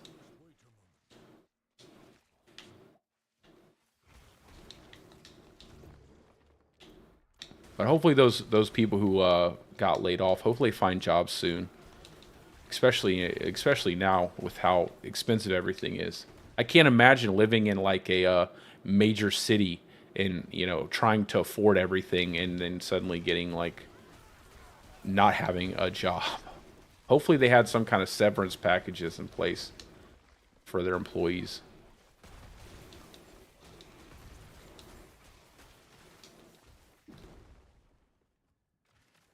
Yeah, I mean, people. I just think people just like to complain, man. I mean, look at what always gets the most clicks and views. It's always the drama stuff. It's always whatever anybody can. It's a lot of it's negativity. There are people who complain that don't even play the game. You can even tell by their comments that they've never played. They haven't played the game in forever. They don't know all the changes that have been made. They just desperately want. It helps drive up traffic too. You got to think like if I made like Blizzard terrible, Diablo 4 terrible videos left, right, and center, I could easily, get like 10,000, depending on, as long as they're well crafted videos with decent edits, I could easily get like 10, 20, 30K views, things like that.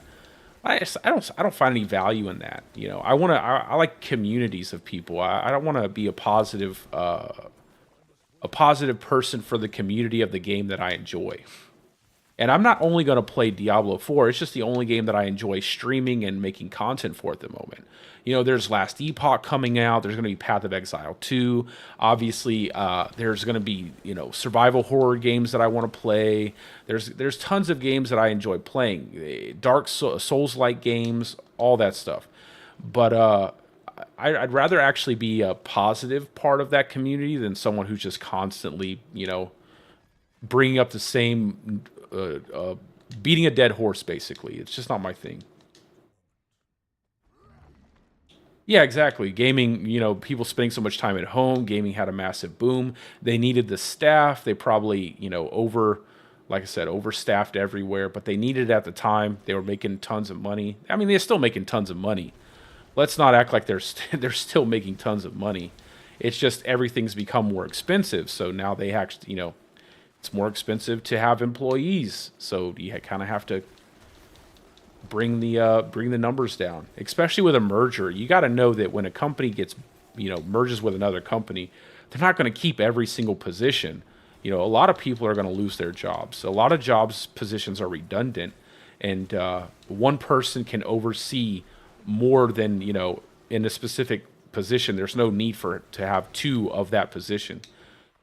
Especially in the high salary jobs, a lot of those jobs can be done pretty easily by one person.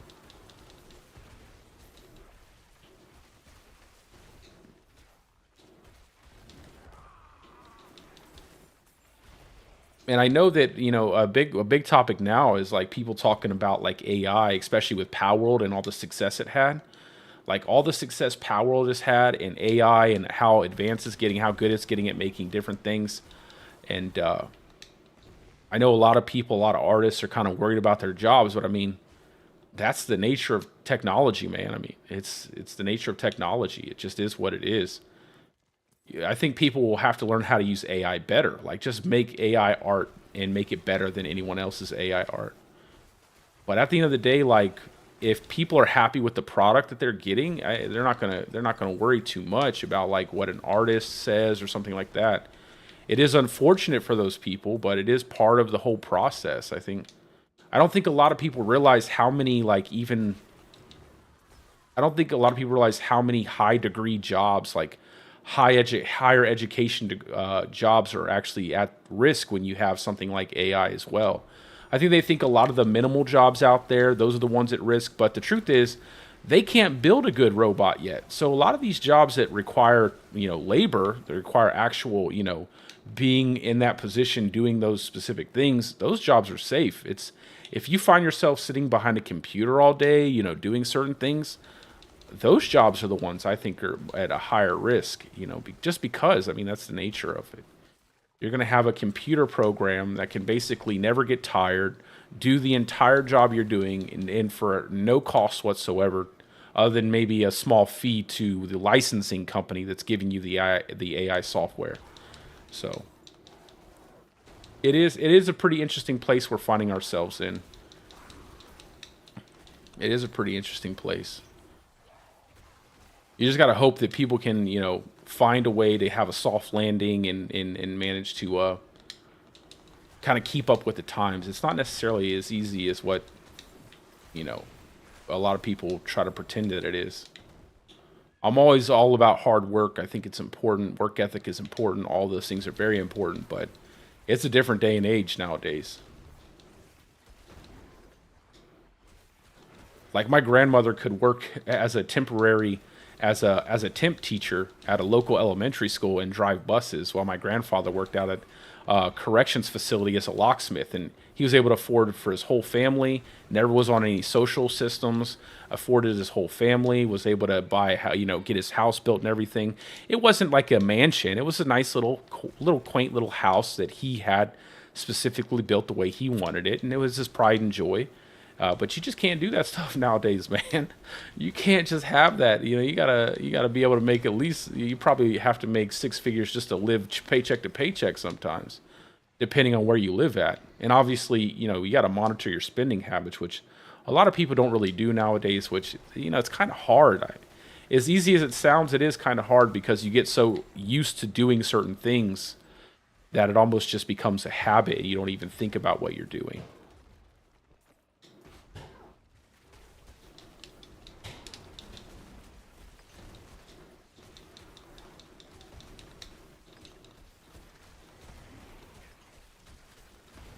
Delaxus, what a weird name.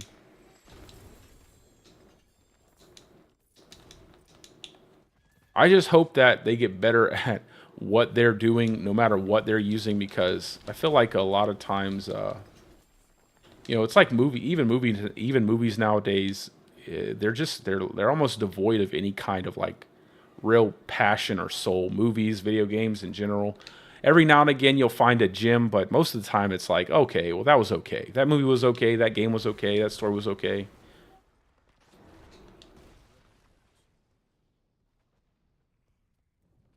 So hopefully they get better with that stuff, because it's definitely not getting cheaper for us to buy stuff.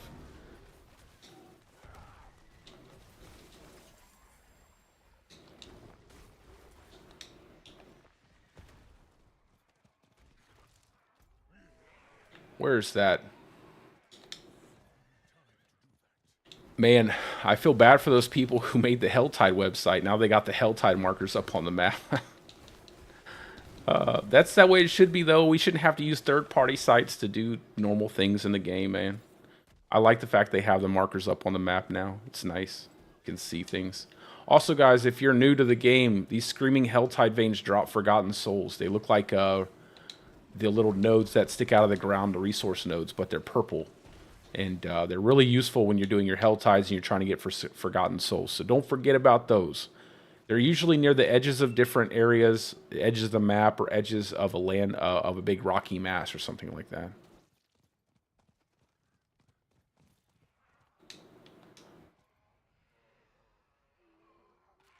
So we're just working our way. It's actually nice because I need some potions as well. We're working our way through gearing up our Stormclaw build.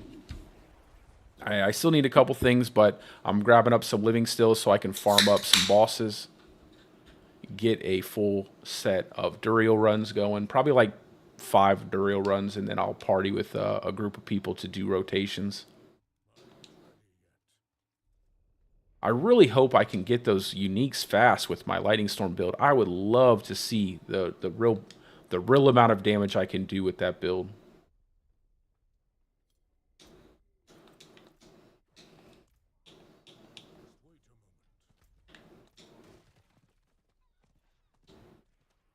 Let's go. Man, we should be able to sprint in town with our horse.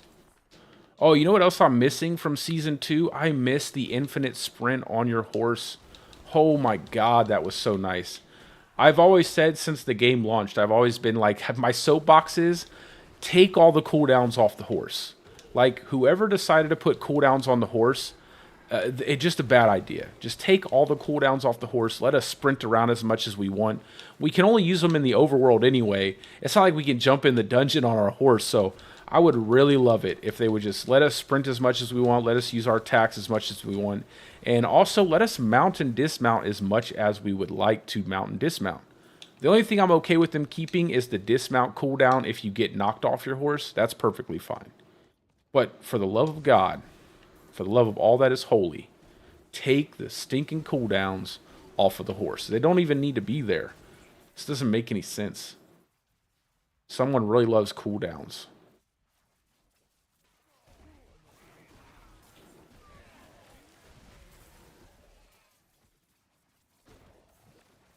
Oh yeah, tornado build is good this patch. I haven't made one, but it's definitely really good this patch. It's been a pretty good build no matter what patch. They haven't nerfed it yet. The only nerf that you did see to tornado was into season 2 when they capped the amount of multiplicative critical strike damage you could get from rampaging werebeast. But it's still insanely good. You can complete all bosses and in-game dungeons and everything with your tornado build. So if you like tornado build, definitely you can play a tornado build. I haven't made a tornado build. However, there are several content creators, obviously, who have made pretty decent tornado builds, and you can find those builds on Mobalytics or Maxroll or any whatever build source you use, or if you're just a person who makes your own builds, it's definitely a good build.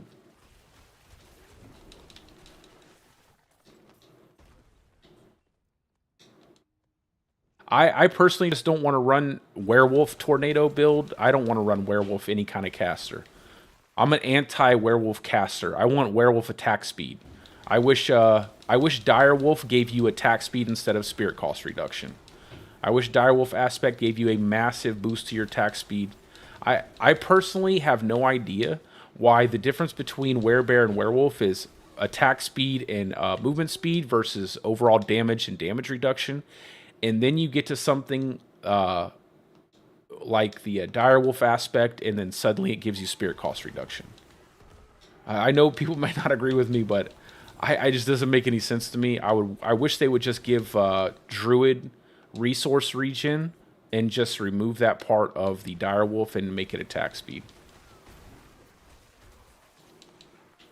Oh, they're pretty good, my man. I mean, I haven't checked the news recently, but they're pretty good here in Florida that I know of. Unless you've seen something that I haven't. I haven't checked the news in a couple days, so I've been kind of focused on getting content and stuff out. Is there anything you heard, Pete? Let me down easy, okay? Let me down easy if you heard something. Is there an imminent attack? Are we being fired upon? Like, what's going on? Just let me know.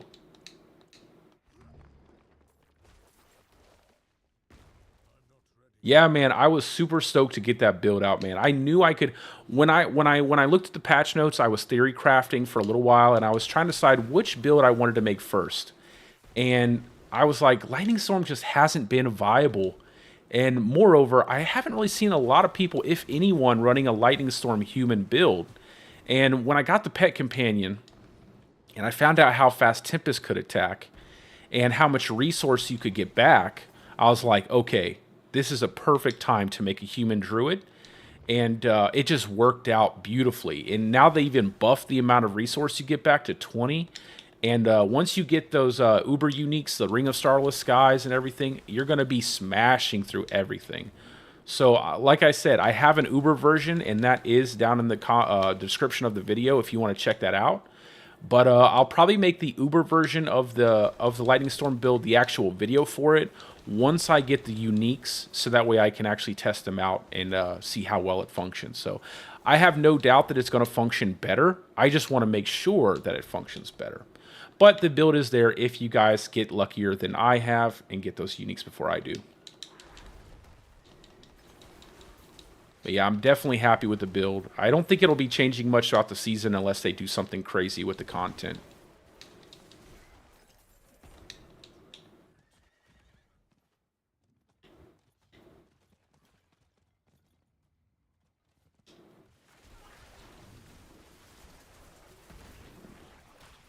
No, I didn't see a build about that. A bill about that from using media applications. Yeah, I think that they get a little bit too crazy with see that's the thing. It's like when you start to get a little too orderly, you start to kind of do a little too much hands into the lives of people. I think media applications are fine. I think it's more or less parents needing to raise their kids to have respect for their teachers.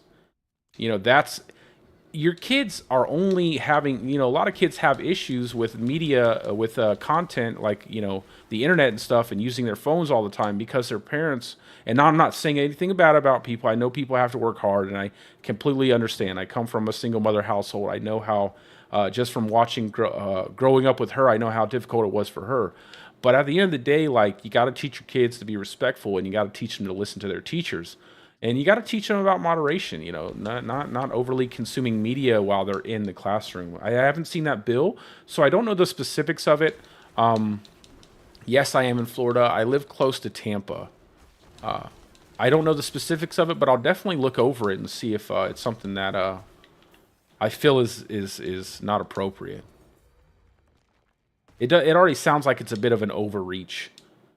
That tends to happen though when you get too one-sided on any specific. Florida is definitely become far more conservative, which I'm not saying that's a bad or a good thing. It all depends on your own personal beliefs or your personal beliefs, and I have mine. But there can be a bit of an overreach sometimes when we get too much, when we go too much in one direction. Hopefully it's not like too crazy. Hopefully they're just trying to keep kids off of their cell phones and stuff while they're in school, things like that, which isn't a bad thing because kids do need to pay attention now more than ever. I mean, I feel like the education system's already bad enough. When you have kids who don't even want to engage with it, man, that's a recipe for disaster.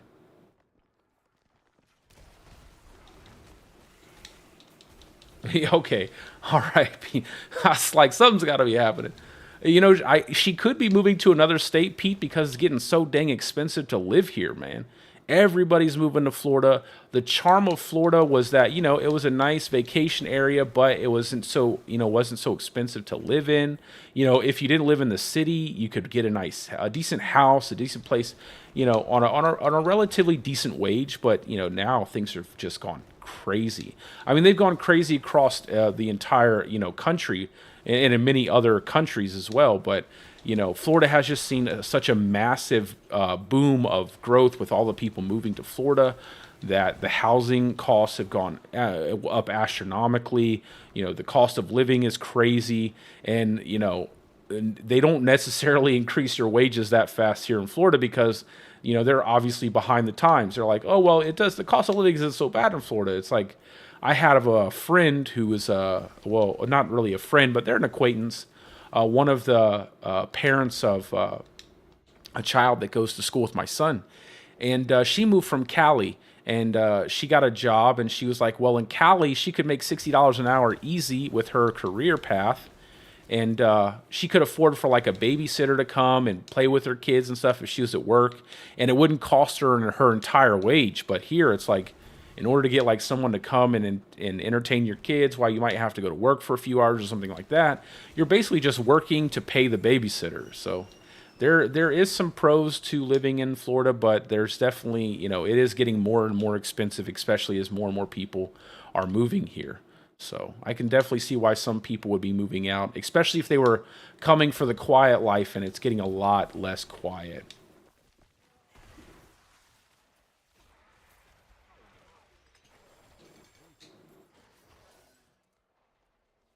Yeah, I mean that's always the question, Rage. It's like, you can put a bill in place, but how are you actually going to enforce it? Yeah, so I tend to agree with you, Young. I'm not going to give my children cell phones until a much later age, until I feel like they can be more responsible, and maybe they can work around some of the impulsiveness you have when you're a kid to kind of stay focused on things that may matter more that they need to focus on.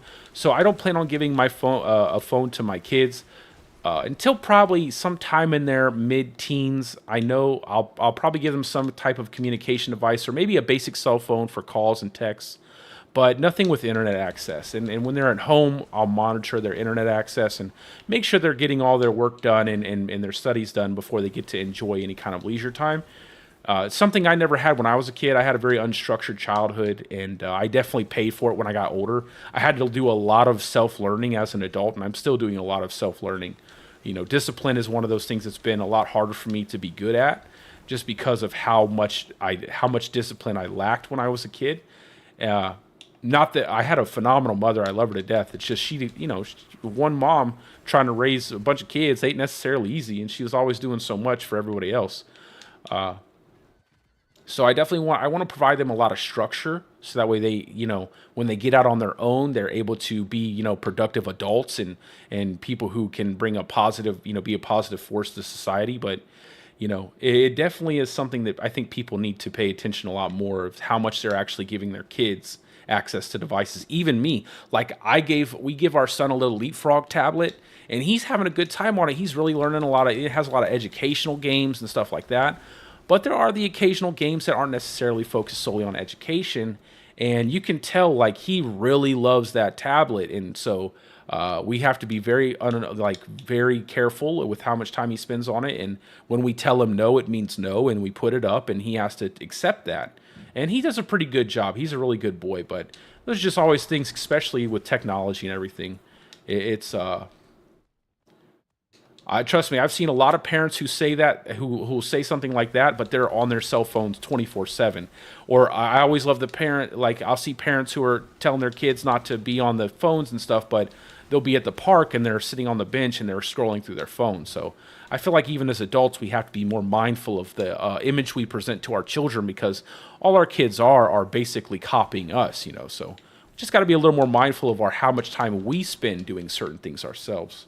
So that way we're not basically giving those same patterns of behavior to our children, just passing that right along. And I'm not trying to be mean, but I really can't stand parents who try to pretend like it's all of their children. Like sometimes, yes, on the very rare exception, it will be the kids only. Like parents have done everything. It's the kid for some reason just has some kind of behavioral issue. But a lot of times, man, and it's pretty easy to see. You'll see parents act a certain type of way, and their kids are basically just carbon copies of that behavior. Yeah, and again, Rage, about I definitely understand. I don't know. It's like when you put a bill like that in place, it's like the enforcement is always going to be the question. How are you going to stop people from doing that? How are you going to stop kids from doing that? I mean, what are you going to pat them down for like devices every time they come into school? And what about most schools giving access to tablets? A lot of schools use computers and tablets and everything else. Like, are you going to monitor the Wi-Fi and make sure that no one's going on to a different website while they're like at school on their own personal like laptop? I don't know. It seems like a bit of an overreach. It seems like they're trying to just pass a bill because it sounds good, if that's the case. But again, I don't want to give a solid opinion on it because I haven't read it.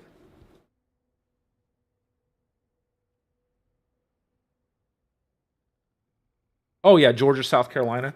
Yeah, that's not bad. Those are nice places. Georgia, South Carolina. Yeah, definitely. Notes.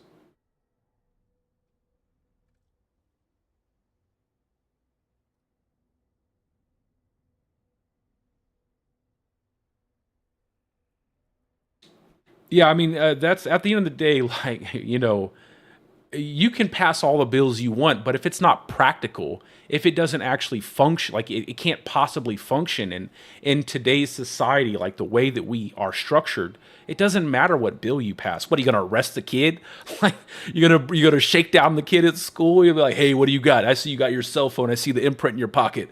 Like, come over here, boy. Let me just shake you down. It's like, come on now, like it all starts at home, and you got to be you got to be more mindful of it is what it is. I mean, that's the world we live in nowadays, man. It's technology everywhere. It's everything.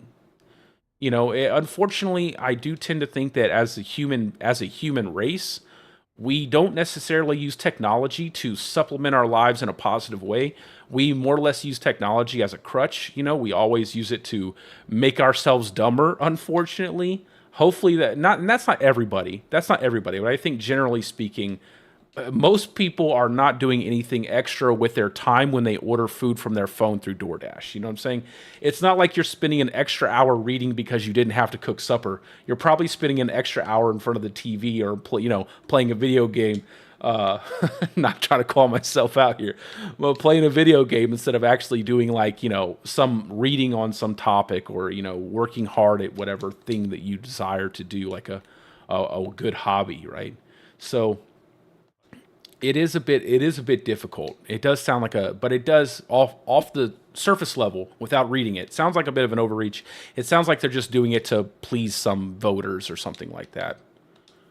But if they implement something well enough, like if they actually pay attention to what they're doing and they understand like kids have access to technology, there's nothing you're going to do about it. How can you integrate what they should focus on is how can you integrate exciting aspects of technology into the classroom to keep the attention of the children? Like that's what you really should be focused on. Not getting rid of like kids love technology. They love games. I think that if they could focus on integrating things like games and stuff into the educational process, kids would be excited to learn. Like, could you imagine if you learned like world history through like playing video games of some type? Like doing some kind of gaming or something entertaining because you're not going to learn anything unless it's tied to like most people won't ever remember anything unless it's tied to an emotional response, right? The most important memories you have in your life are usually those that elicited some form of emotional response from you. And so you lock those in, right? You remember those, whether it be something really painful or something really exciting and happy. Like you remember those times. It's all the things that were kind of mundane, that you don't really remember to, like you don't recall too clearly. So if they were able to basically, give some excitement. I mean, everybody's favorite teacher is the history teacher. Why? Because typically history teachers are fun and they're enjoyable and they want to make jokes and they have all this interesting information and they try to bring it to you in an interesting way. And I think if teachers, and I'm not saying that's easy to do because I definitely am one of those people who've worked. I've worked in a job that I serve my community, so I definitely know that teachers need to get paid, better. They need to have more tools available to them. They need to be safer. Like all of those things are very important, and they need to be respected more and appreciated more. I feel that way about police officers. I feel that way about firefighters. I feel that way about nurses and doctors and all service people. Anybody who's a veteran, I'm always the first person to say, thank you for your service. I think it's incredibly important that we appreciate the sacrifices that people make because a lot of those jobs are not necessarily the most gratifying all the time. You do have some nice moments, but man, the bad moments can be pretty bad. So I think that it just needs to, I don't know, it always feels like everybody's focused in the wrong direction, I guess.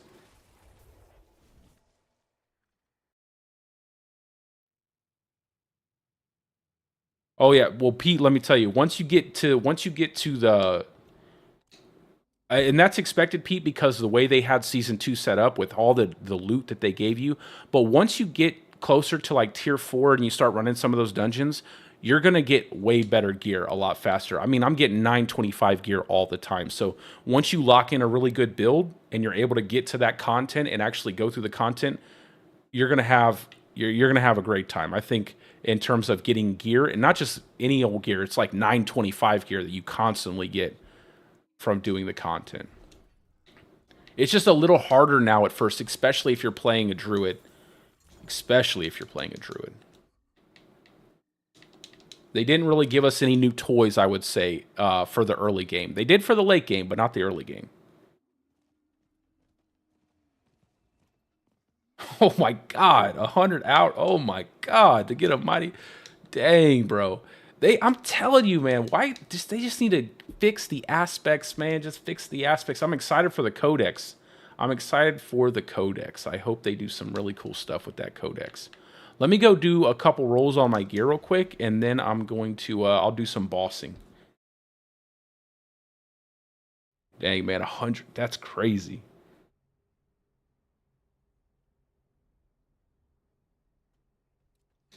Yeah, now they patched the new. Yeah, be aware of that. They patched the new content, Pete, so it's a lot better, man. It definitely is a lot better when you start to engage with it. Let me see if I can get some movement speed.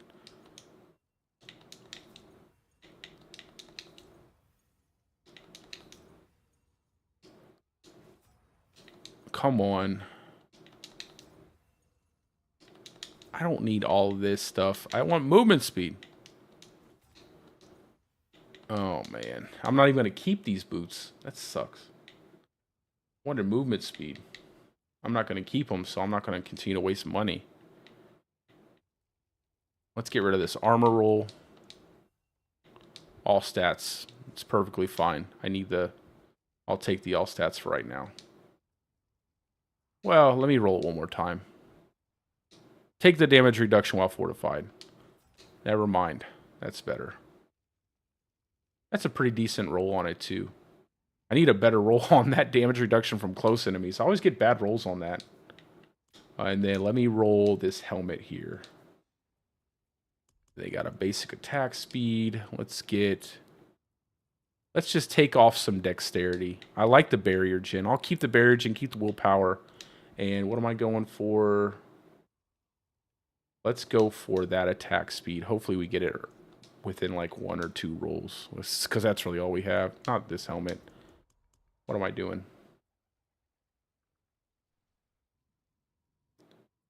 Actually, I actually might roll this helmet. This helmet looks better than that one.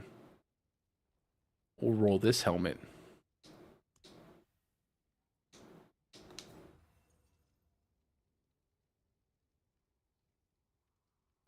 I don't think I actually need to roll this helmet. It's got basic attack speed, lucky hit chance while you have a barrier. What was I looking for? What was the additional? No, I think this is perfectly fine, actually. This one's perfectly fine. I just got to put the... I just got to imprint it. Let's go ahead and imprint it with this insane Juggernaut aspect. That's so crazy, guys. That is probably, like I said, that is probably the most overpowered defensive aspect in the game right now.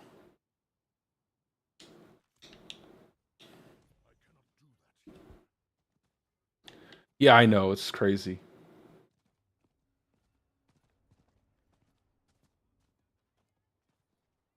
Yeah, definitely looking forward to that itemization changes. Now, I think though the problem I have is that everybody has a different idea of what they mean by itemization. So I'm hoping whatever they decide to do, they nail it. I don't know, like but I already can tell like there's going to be people who are unhappy no matter what. That's just what's going to happen, but itemization isn't really my thing. I don't really care too much.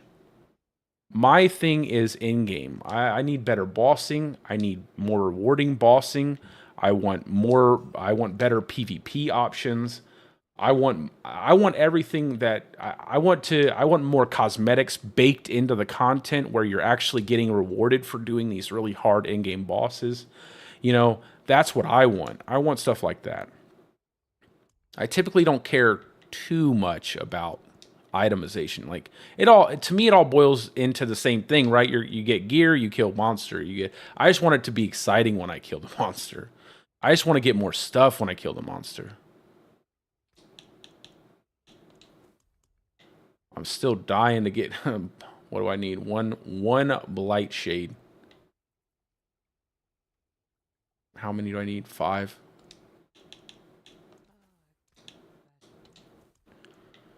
Oh, finally got that level 80 potion. I'd also like them to give us a more consistent way to farm up the potion crafting materials without actually having to collect potion crafting materials. I cannot stand the idea of running around collecting potion crafting materials.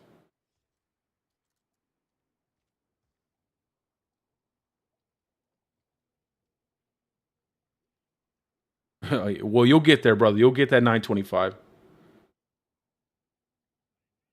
So Rage with the boulder build, I'm going to let you know. I made a boulder cane bear build last season. I made a dedicated bear build specifically for boulder.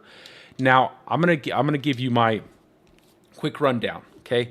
So it's really fun, super cool build. Like the Dolmen Stone necklace, the way it functions with Hurricane, it's really aesthetically pleasing. Like you're going to love the way it looks. You're going to love the initially, like the damage it does is really good.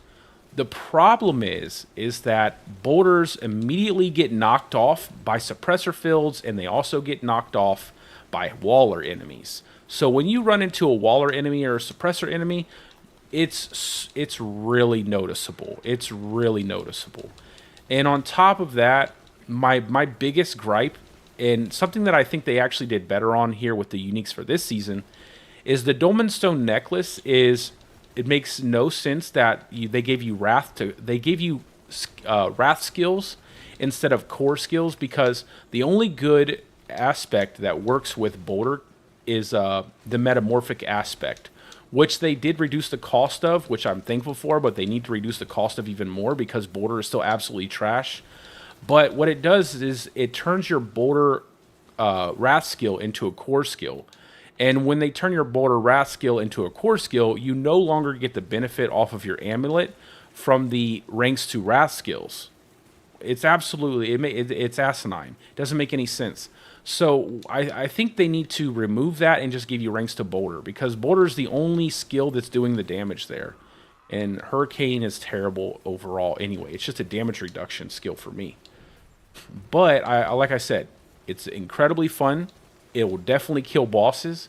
It will definitely complete the content. Last season I did a tier 100 dungeon. I did bossing with it. It was really fun. But it can be quite annoying when you run into those suppressor and waller enemies. It'll just completely ruin your day. It'll ruin your day. All your boulders get destroyed in an instant, and you have to go ahead and build them back up.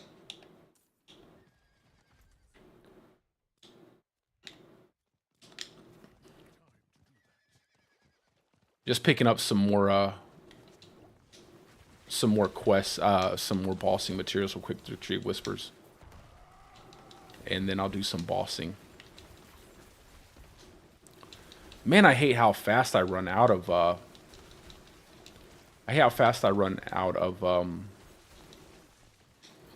Forgotten Souls. I hate how I need more ways to get them other than just running Helltides.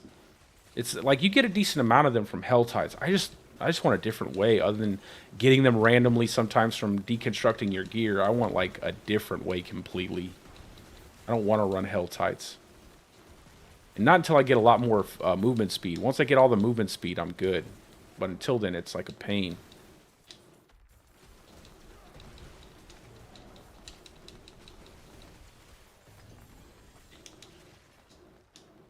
Okay, let's go up here. Did I grab this one? No. And then one more, and then we'll go elsewhere.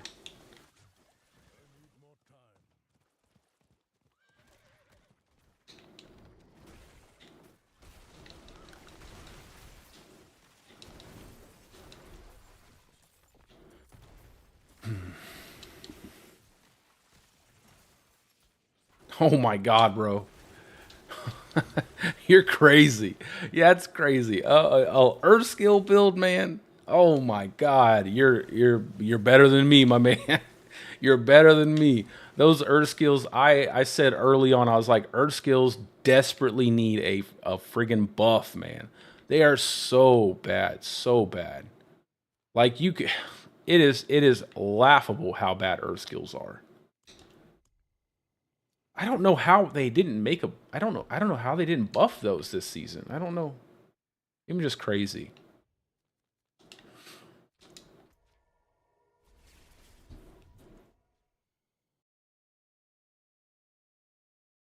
Oh yeah. That's the vampiric powers definitely made Stormclaw insanely good. But like I said, I'm actually pretty optimistic about what I've got here. Like the damage I'm currently doing is pretty decent, and I don't even have. I'm missing like probably like 100x multiplication towards my damage right now between my crone staff and my gloves. I'm missing a ton of multiplicative damage. So I think there is a lot of damage that once I get those things squared away, I think we're going to have a really, really good Stormclaw build. A bit different than, it will play a lot differently than in Season 2. You'll have to be a little bit better with your skill timings and stuff.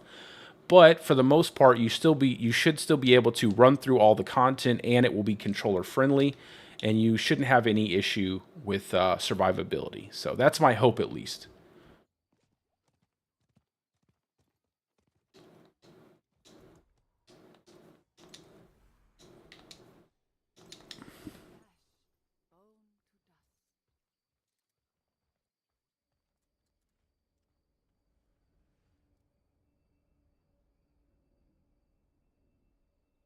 Yeah, man, it's always the bosses. It's always the bosses in the early game when you're leveling. You know, you get to those bosses, you feel like you're doing pretty well, and then it's like here you're about to spend 20, like you said, 20 minutes just doing the boss.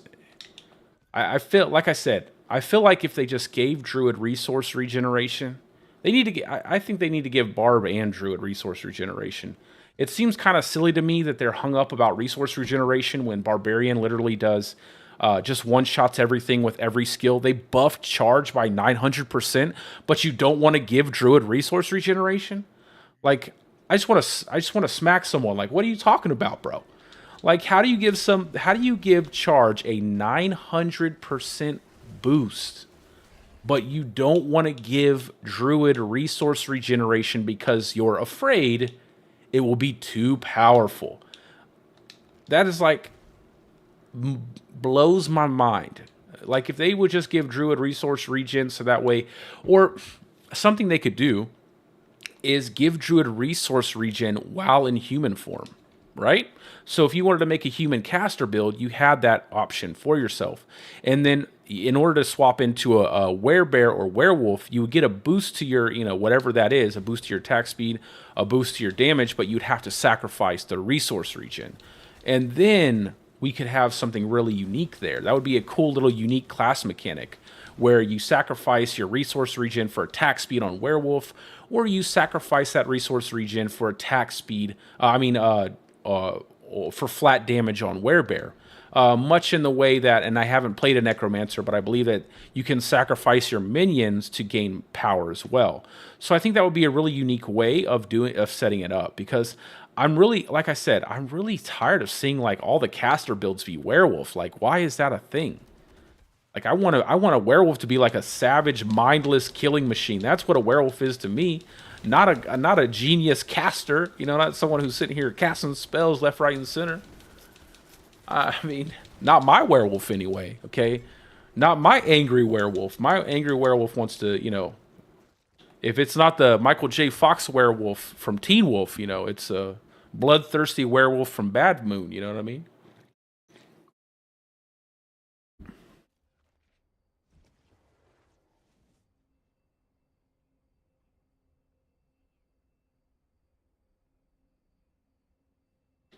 Yeah, I think so. But with I was actually toying around with that. My problem with the pet is, I said this the other day. Uh, they haven't gotten pet builds right for Necromancer or for Druid, right? It's a little better on Necromancer, but for Druid, definitely companions are terrible. So the fact that they made the seasonal content a pet companion, all that happens is I leave this little joker in the dust and he doesn't do anything by the time I kill everything. The only thing, you know, that's why he's basically a walking buff machine. The best skills on the pet are just things that buff you up. So I feel like, you know, they need to speed these. Like, he's so far behind me. I'm not even moving fast. The pet doesn't even. It takes him forever to catch up to you. They need to increase the movement speed of all your companions. That way they're actually keeping up with you. Yeah, I had made a whole video series. Like I said, I made a whole video series of things I would change about the game if I had control of the druid. And one of those things was to make Maul interact with all of the different passives that you get typically from your werewolf skills. So that way, you know, I think what they need to do is go through the druid tree here. What they need to do is go through the druid tree. Let me go over here. And instead of skills like this saying like while in werewolf form or while in werebear form, they should just be while shapeshifted. If this was while shapeshifted, and then obviously buff up the amount of movement speed you get, I would probably make this something like 20% movement speed, because I personally feel like movement speed should not be difficult to obtain, but while shapeshifted, stuff like that, even down here, this should be the critical strikes while shapeshifted. That way, Druid could apply poison without having to go through Poison Creeper. So while shapeshifted, all of this should apply like that. Like, none of this should be specific, except maybe for like overpower, because that's like clearly like a werebear oriented mechanic, right? You want to overpower. So maybe this should be could be fine with werebear. But a lot of this stuff should just be WoW shapeshifted. A lot of this stuff, Bestial Rampage should be a companion skill. This should work like Ravenous. This needs to be buffed up better. I mean, Jesus, the Barbarian got 100x multiplier while being berserked. You get 20x? Like, come on, man. This should be automatically WoW shapeshift. Like, this should work for Grizzly Bear, and this should work for Werebear and Werewolf. This should just be split down the middle, and you should have Direwolf and Direbear already in the skill. And then you could do something different for the aspect. This Lacerate, take it out of the game and just make this specifically for Werewolf and Werebear, and turn this into a massive bear companion. That's all I would like them to do. Turn this into a bear companion. Like, that's the kind of stuff I thought would be really good. Natural rabies, take it off, put it into regular rabies, and instead make this maybe a multiplier towards enemies affected by your rabies skill, something like that. Either that or they need to retune how dots actually function in the game so that way they deal more damage. Because no one's making a dot build. Yeah, everything's got a little leg. Everything got little legs. Something that's really funny is if you go over here to the shrines. Let me just go real quick. I can spirit bond into the snake and try out masochistic and lose the crit chance. So this is the type of effort they put into the druid, in my opinion. Like, you go over here to the to the shrine over here to do your little spirit boons, and the eagle spirit. Does that look like an eagle to you? Does that look? I've never seen an eagle that looks like that. I've seen like a crow or something like that, but that doesn't look like is that a raven? It's an eagle spirit, but I'm telling you, that's not an eagle. That's how I feel they did. That's how I feel like they did us, man. They're like, they'll be okay. They'll be fine. They'll just got a raven as a eagle spirit. Let me try that out. Let's do that, and we'll keep Avian Wrath. We're losing a little bit of crit chance, but we'll be okay. I think we'll be fine. How much crit do I got? Oh, 22. Ooh, 22. That's not good. Not good. That's just because we lose a lot of crit off our gloves and off of our ring with Exorable Will. I don't like that. I don't like that. I'm actually, I keep that crit chance. That's why, that's probably why the hill isn't that good.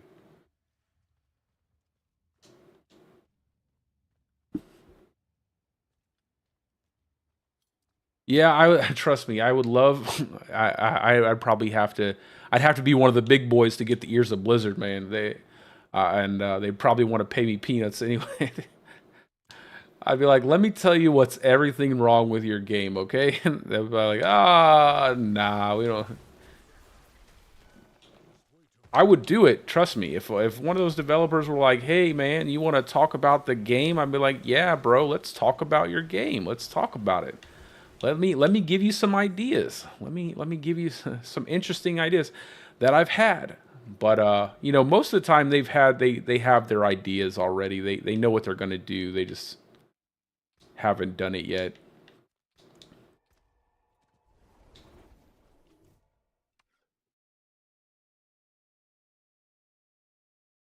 But it's those little things, man, that get me. Another thing, like if you look on the Barbarian, right? It's just an example. Actually, let's go for another example. Let's just another example. Okay, whoever did the Constricting Tendrils passive legendary node, where is it at? Let me see you. Where are you at? Whoever did this, like, how? 15% chance to immobilize. Immobilize is one of the worst CCs in the game. You get a legendary node, something that's supposed to be super impactful for your character. A 15% chance to entangle an enemy with an immobilize for 2 seconds. Not even a stun, not even a freeze, but an immobilize for 2 seconds, and then you get some poison damage. Like, who wrote that down and said that's a good idea? Like, I could see, like, if it said, like, a 15% chance to immobilize an enemy or and then the immobilized enemy takes multiplicative damage. Okay, cool, something maybe, but that just doesn't make any sense. And the other problem with a lot of these skills, these legendary node skills and passives and aspects, when they work off of crowd control effects, you can't crowd control a boss. You can stagger the boss for all of your damage multipliers to work then, but typically that's never going to happen unless you're doing so like less you're going to unless you're taking forever to kill the boss.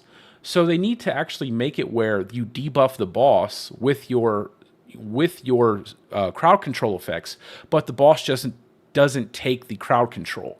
So like if you have damage that works off of an immobilize, or you have damage that works off of a stun or slow, it applies the debuff to the boss, so that way you can still get that damage multiplier, but you don't actually stun, slow, or immobilize the boss, because it makes it absolute trash. Same thing with same thing with something like Height and Malice, right? So Height and Malice is probably one of the best legendary nodes we have, but you have to have 3 enemies poisoned for you to get that damage multiplier. Well, how do you apply that to the boss? You can't. You're basically stuck. You can't apply it to the boss. So you lose that legendary node as well as all of these Paragon points whenever you fight a boss. Unless you want to go through here and take them all out and put them elsewhere, which no one really wants to do that. So I feel like they need to make more ways to apply the damage multipliers that you get from your crowd control effects, right, into the bossing of the game, so that way you actually get a benefit from that without actually doing the actual crowd control effect to the boss, because that would just be too overpowered, right? If you could constantly stun a boss, that'd be overpowered. Nothing would ever get to attack you. But it would make it where more builds would be viable. Things like that need to always be in place. And I think they did a good job with that with some of the things they introduced into Season 3. So one of the things I was actually pretty happy about was when I read that they made it where charge, one of the different passives for charge, actually cooled down charge when you hit a boss, and it cooled down charge by like 6 seconds. I was like, that's a good idea. Those are good ideas, right? Because now you can actually use a charge build, and you can consistently spam charge when you're going up against bosses.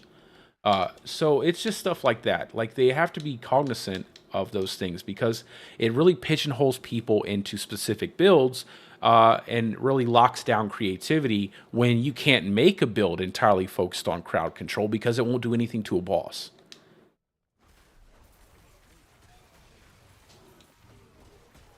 Oh, somebody got grandfather.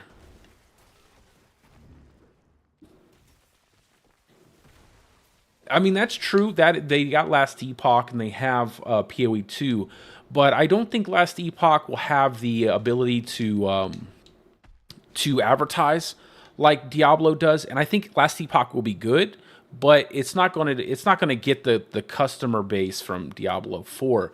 Nor do I think PoE now this is barring that they're an amazing company. They are hyper focused on action RPGs. PoE is their only game, so it's like they're a brain surgeon for action RPGs, right? I look at Diablo and Blizzard, they're like the general practitioner. They do general things. They're not hyper specialized, but GGG is like hyper specialized. So with that being said, if any company can manage that fine balance between the casual player and the hardcore player, they're definitely the company to do it. So if they can bring a very good experience to both of those player bases and at a free-to-play model, yes, they will definitely see a massive impact, I think, in terms of where people are at with Diablo 4. Now, the thing that Diablo 4 has going for it is that, like every action RPG, it works on a season. So I still think that Diablo 4 is probably, in my opinion, currently the best action RPG for players who need an experience right away, right? They want that action-packed, really exciting combat, something fun to do right away. Where PoE is definitely for those hardcore players who want to really put a lot of time and do a lot of work into learning a game, which I don't think is the majority of players. Again, I don't think they're going to be competing as hard as people think they will be, but they definitely will have to worry if GGG does provide an experience, especially if they can provide that experience into their seasons, and their seasons are just packed full of content to the point where it literally takes up all of your time. Yes, they will have to worry. They will definitely have to worry. But I think with the way the direction of the game is going, and again I'm very optimistic, mainly because of how communicative the devs have been. They're heading in the right direction. I mean, they're definitely heading in the right direction. They just have to stop all of this this nonsense where they put a patch out and they have to immediately go back and repatch the game after they already put the patch out because they didn't do any quality of life checks before they released the content. Like, you're wasting so much time. You're doing twice the work for none of the benefit. So I think they definitely have to shape up, and hopefully with the merger and once everything's settled down, we'll definitely see that happen. But again, I'm optimistic because I'm loving the game. I'm loving the community. I love the Diablo 4 community. I cannot tell you the actual players who play Diablo 4, not all the crazy trolls on Reddit who just constantly just in your comments section of your videos, people who don't even play the game, just trolling. The actual people who play the game are phenomenal. Like, it's a very positive community. I rarely see any kind of hostility. So they have a lot of benefit. I'm telling you, they don't know what they got. They better not take it for granted because the Diablo 4 community is a good community. Like, the people who play the game are good people, and I hope they don't take that for granted, because if they do, there's always another game around the corner, and they can't afford to make so many mistakes. They gotta start being really good with their patches. They gotta definitely patching patching something really minimal is fine. If something got past you, that's cool. But literally having to make completely change the way the entire patch functions, that's a bit too much. I mean, that's a bit excessive. So they definitely have to step it up.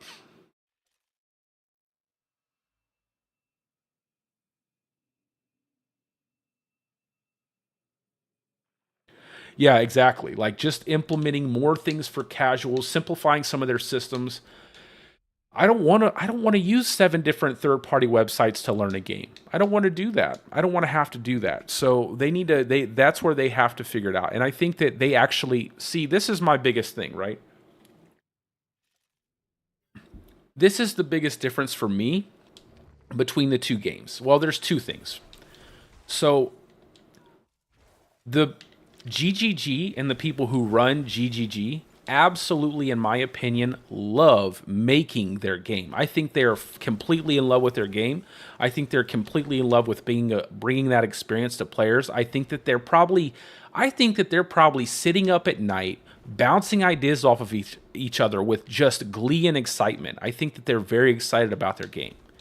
I think that they have incredible amount of passion, and when players play PoE and they spend money in PoE, they feel more or less like it's an investment, because they know that they're going to get a quality experience over and over again from this company, and it feels nice to invest in that company, right? And yes, it's not necessarily truly what you would call a monetary investment, but it definitely is an investment in terms of entertainment value, right?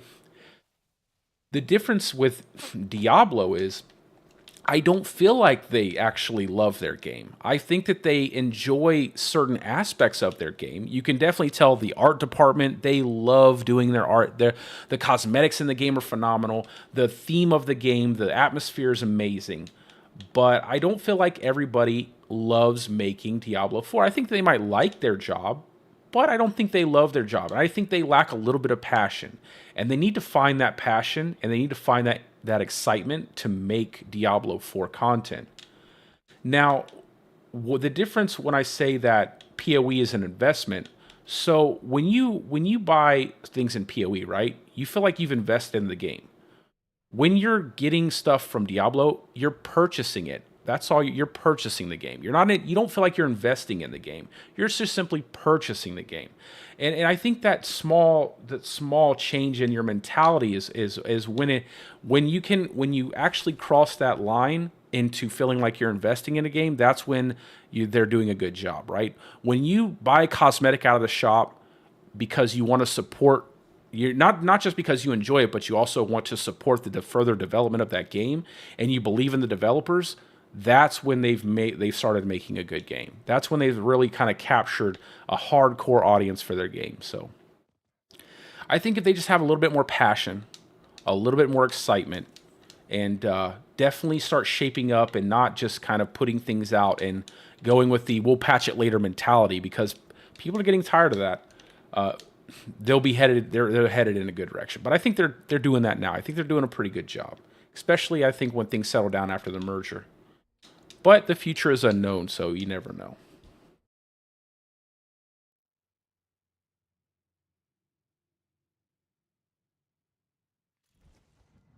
Yeah, so again, yeah, season 2, phenomenal season. Mainly just I think it was just so much quality of life for players, right? I think it was just the idea that the transition between world tiers was nice. All the XP that they were giving players, all the events when they would give you like 35% bonus XP, stuff like that, really good. But then they had things like the Midwinter Blight event, which was atrocious. Like, it was one of the worst events I've ever played, and that's true. Like, it was one of the worst events I've ever played in terms of seasonal, like in terms of holiday events. Or they had something like AOZ, which was a hot broken mess that was basically all the worst aspects of doing Nightmare Dungeon, of doing Greater Rifts from Diablo 3. It's stuff like that, man. You really gotta. They really can't do stuff like that. They have to. Everything that they put in the game needs to have some impactful, like something good and impactful to it. Like, it needs to make the players excited to entertain the content. I'm not saying it needs to be, it needs to last forever, or that it has to be perfect without flaw.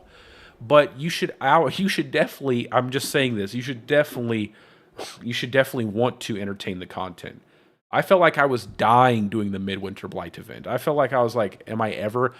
It literally took me to the very last day to finish up getting the cosmetics. It was so boring, so boring.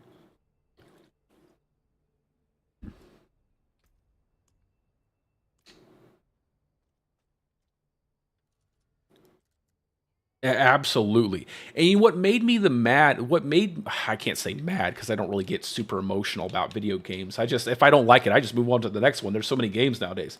But what made me the most frustrated by it was that they took all of the seasonal cosmetics and they put it in the cash shop.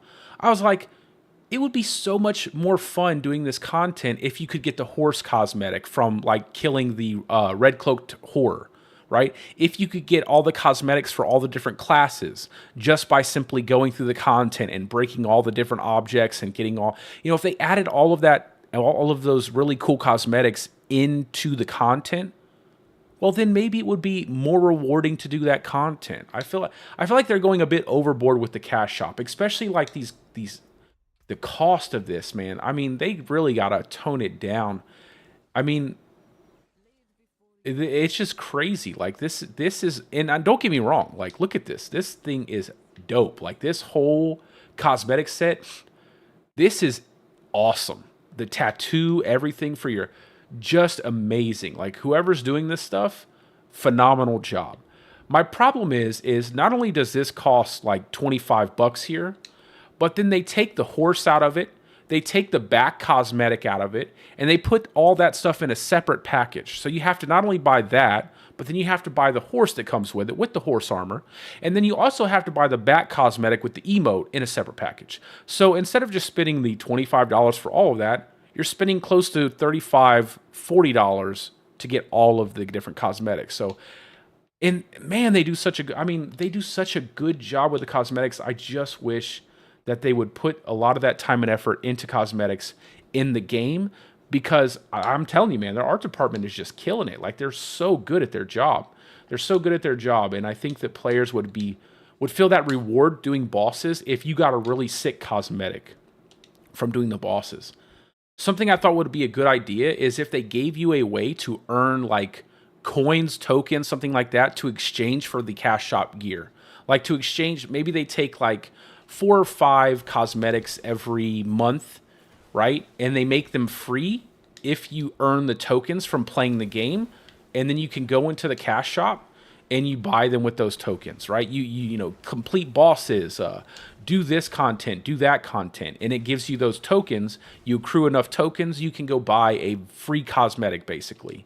And I think that would be a nice way to kind of give back to the player base, And like I said, you want to invest in a game. All players want to give. Like, who doesn't we all hand out money, man. We hand out money.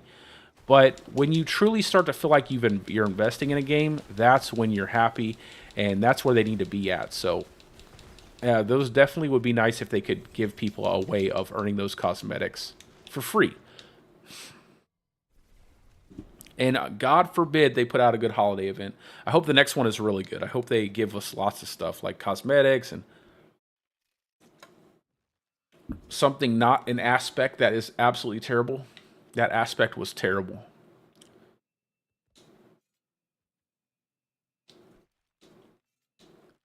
I feel like that was the definition of things. Like, I made a video specifically on that event, and I was like, the buff that you have to use the cosmetic lasts 6 minutes. They had to patch it so it would last an hour. I was like, how did that get passed? It's like the buff lasts 6 minutes. You go out, you spend 6 minutes with the buff. You have to go back to town every 6 minutes to refresh the buff. It's like, how did that get past you guys? Like, come on now. You got to pay attention. You got to do your job. You got to, you get paid, when the game is wildly successful, undoubtedly. It has a phenomenal player base. Like I said, probably one of the best communities that I've ever been a part of in terms of gaming. So, you got to appreciate that, man, because it doesn't happen too often. It doesn't. People get tired fast nowadays. I mean, Elon Musk is playing Diablo 4. I was like, what? Elon Musk is playing Diablo 4? I even had a couple replies from that. I'm like, hey, I didn't know this was a... I posted a build out in Season 2. I got a reply from Elon Musk. I was like, wait a second. This has got to be a bot account or some fake account. I was like, wow. Elon Musk is playing Diablo 4? That's crazy. So they definitely have people, man. They got a whole community of great people. And people are ready to hand them their money. So they just have to be ready to earn it. That's all it is. Got to earn it.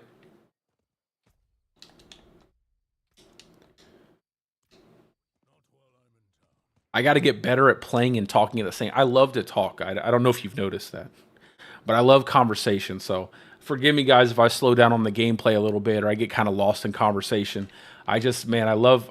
I started streaming because I love people and I love talking to people. My wife would probably call me a liar because, well, I'm not the best neighbor. I'm the type of guy who runs in the house and doesn't wave hi, and mainly just because of how I was raised and where I grew up at. But I love people, man, and I love talking and I love learning people and meeting people. I have insane ideas for if I ever really do get incredibly successful with this, and a lot of it just has to do with like a lot of charity stuff, a lot of direct charity, not like giving money to an organization, but actually going out into my communities that I know need help doing charity work. I want to do like events where I get people together for like cookouts, and my wife is a phenomenal cook. Like, she's an amazing cook, and I feel like everybody should taste her food at some point in time in their life.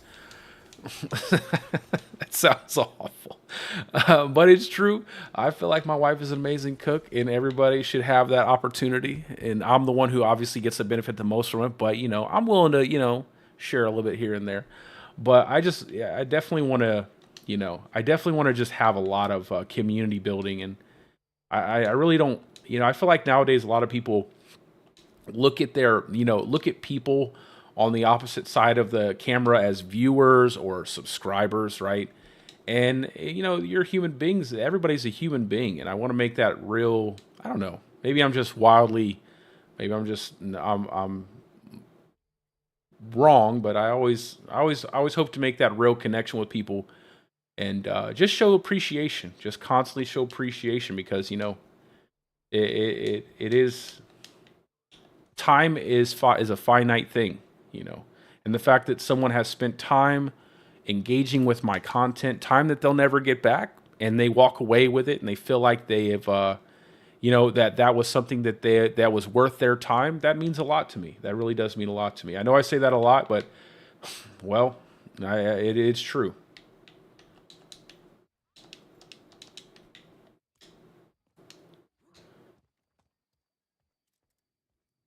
So I think I'm out of living steel. And I need to go... Oh, we'll do a couple Varshan, and then how much... What do I have? Okay. I have enough for 5 runs each. I do want to do one of these last 5 Varshan runs. And then I might do some Beast in the Ice. I might do some... Let me go do this real quick. I want to grab up some more materials for summoning.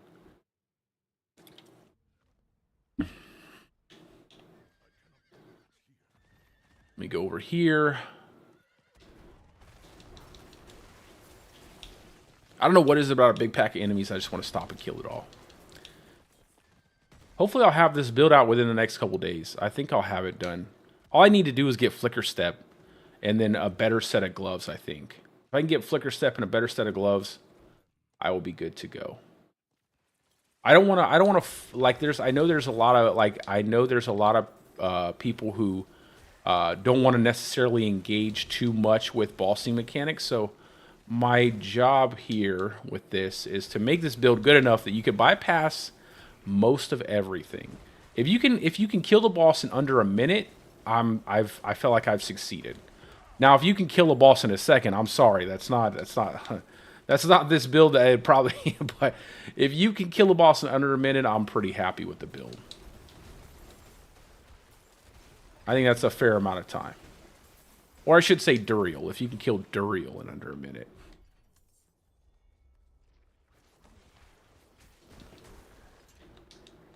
Nice. 2 Malignant Hearts, that's 7. You too, Pete. Have a good evening, brother. Thanks for stopping by, my man. Get some rest. I'm probably about to do the same thing. Probably going to do a couple of these runs and then get off of here.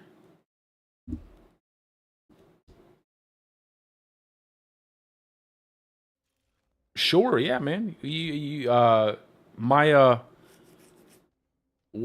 one do you want to do? Just to do some Varshan?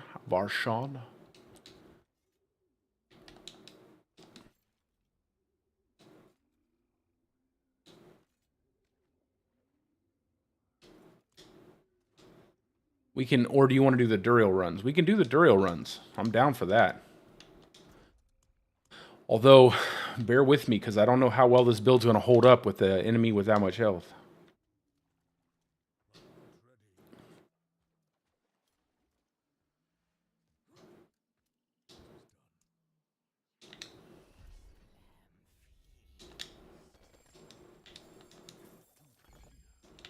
All right.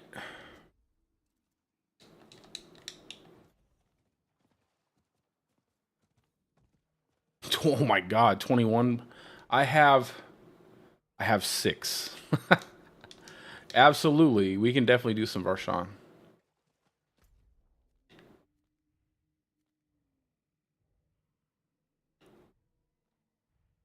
Hopefully I can get a really good Crone Staff out of there.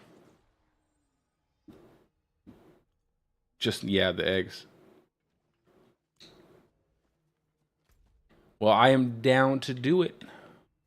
Let me just go over here and finish up this, get a couple more of the Tree Whisperers points over here. Oh, my nose is still getting... I'm just getting over... the whole family was sick. I'm just getting over being sick, man. I still get a little bit of clogged nose every now and again. My son brings home the plague every, like, 2 days when he goes to school.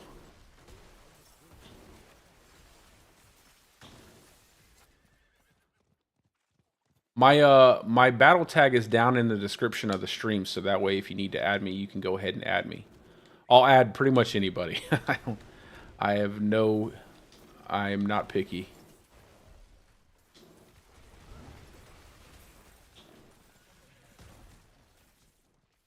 And I do have a Discord, but it is bare bones, so it's nothing special. But I'm trying to make a place for people to have good chat, like a chat area for people to go to, so we can like actually communicate via, voice like conversation, voice chat.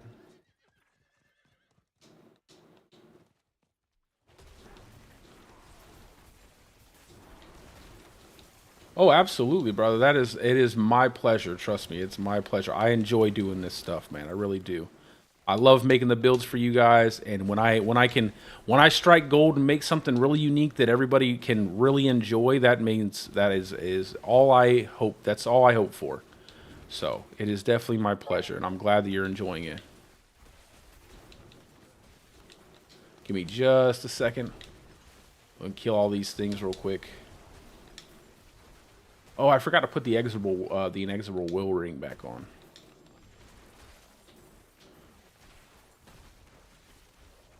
I spend most of the time on the Paragon boards just trying to make sure they're really efficient and that they're, they make sense. Let me go over here, go back to the tree, and I'll add you.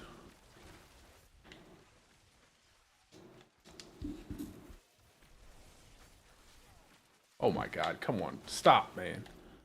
Get out of here.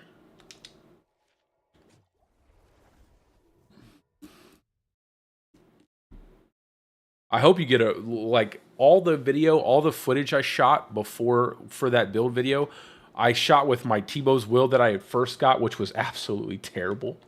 It was so bad. It was so bad. It was like a times 20 multiplier. And then the first kill out with Duriel. Yeah, I know. Yeah, trigger plates disabled. Mm-hmm. I seen that too. Some dupe exploit they were doing.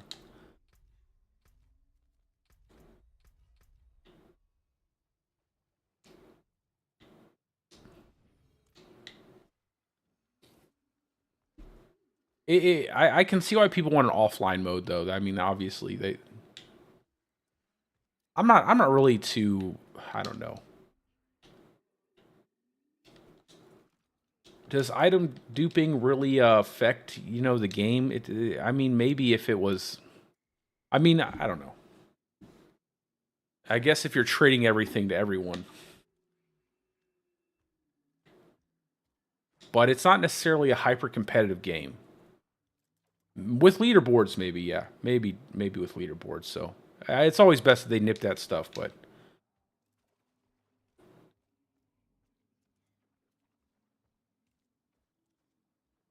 I don't really interact with the trade system anyway. Like, I'm so used to playing solo self-found. Like, when I play hardcore, I don't do groups, and I play solo self-found. So, that's the only way I'll do hardcore, just because, like, what's the point in playing hardcore if not to make it as hard as possible? So, I've never really used the trade system in Diablo 4. Because I've only ever played hardcore until this season. Let's go, werewolf.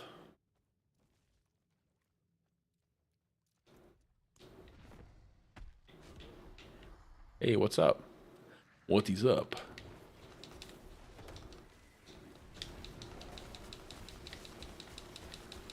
Die.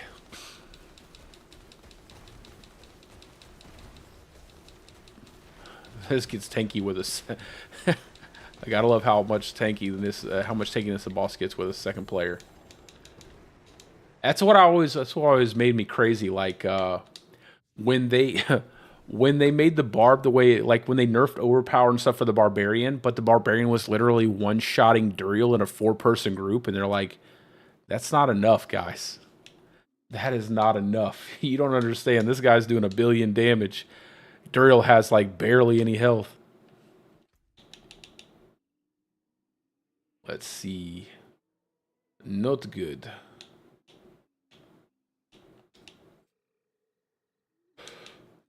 Oh.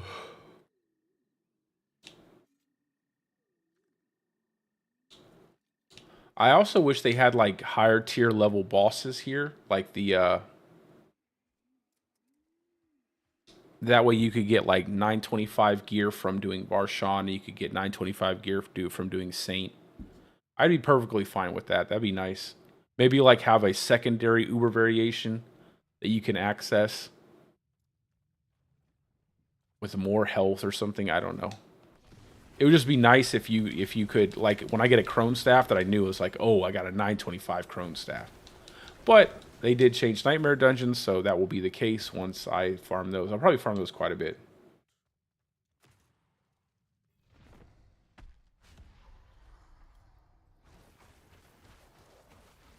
Yeah, I just don't know what I would trade, honestly. Like, I don't get too into... Ooh, look at the... Now we're burning him down. What are you doing? Stop that. Yo, have you guys actually tried the mechanics on Varshan and some of the other bosses? They're actually pretty dang good, man.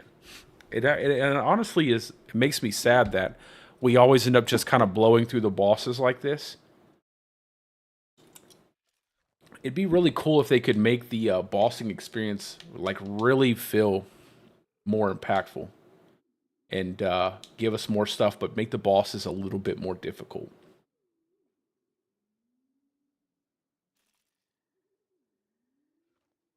What we got here? Low roll on damage to close enemies. It's not a bad ring, but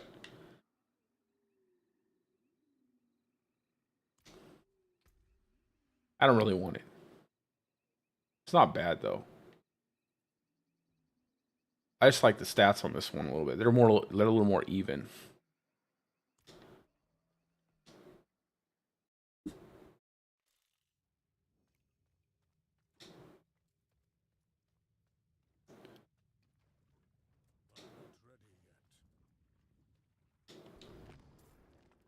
Oh, I forgot. I'm sorry, brother. I forgot to reset it. I forgot to reset it. Oh man, see, I don't play in a party. This is the first. You're actually the very first party member I've had. Okay, you're the very first one. So let me reset the dungeon. Sorry about that. I'll have to get used to that. That way I'm not wasting people's time.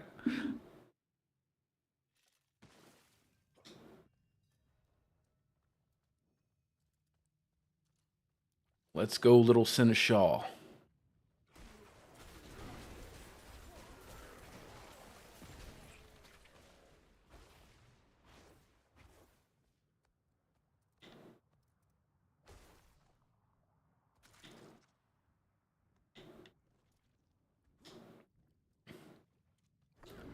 Hopefully I get at least 1 or 2 stabs. That'd be nice.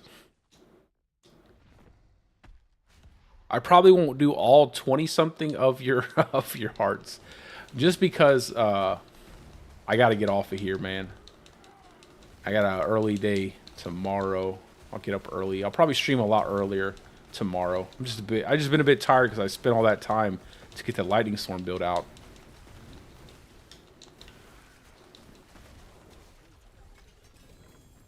We'll do at least my stack combined with your stack, and then I'll probably get off of here.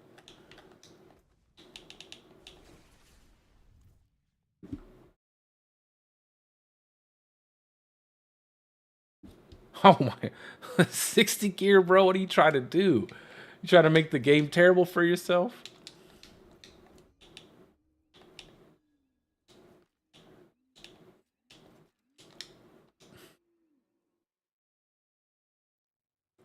I'm going to have to do that with my aspects. I have all those pages of aspects that I can probably go through and get rid of a lot of them. I don't know how many, I'm not sure how many softcore characters I'm going to make. I might do like 5 before the mid-season. Maybe 5, I don't know, 5 builds, maybe 5 builds. I definitely want to, I'm definitely going to focus on making a shred build after this. Definitely will. So wait for the spawn animation here. Let's go. Roar.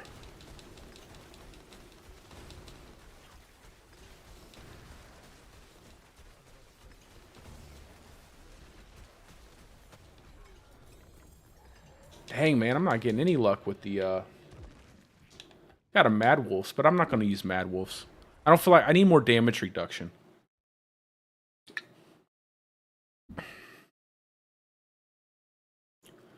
Although I do love that movement speed on Mad Wolves. I'm just going to empty out my inventory real quick, bro.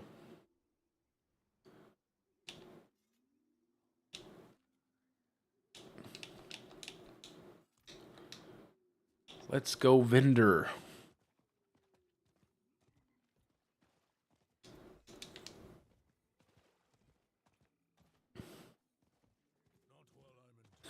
Well, because you're using sacred gear. Hopefully, were you using a sacred weapon too, man? Oh my lord.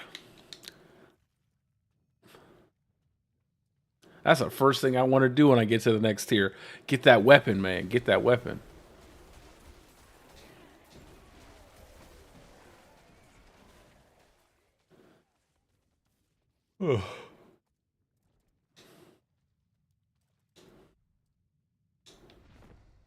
Let's go. Come on. At least I've gotten 2 staffs so far. One really low item power that had all the things I want on it typically, and then one obviously that I'm using now with higher item power, but not the best rolls.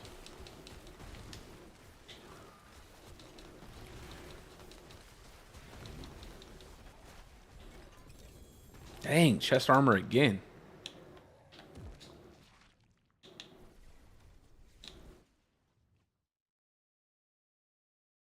Hey, that's the only one you need. That's the only one you need.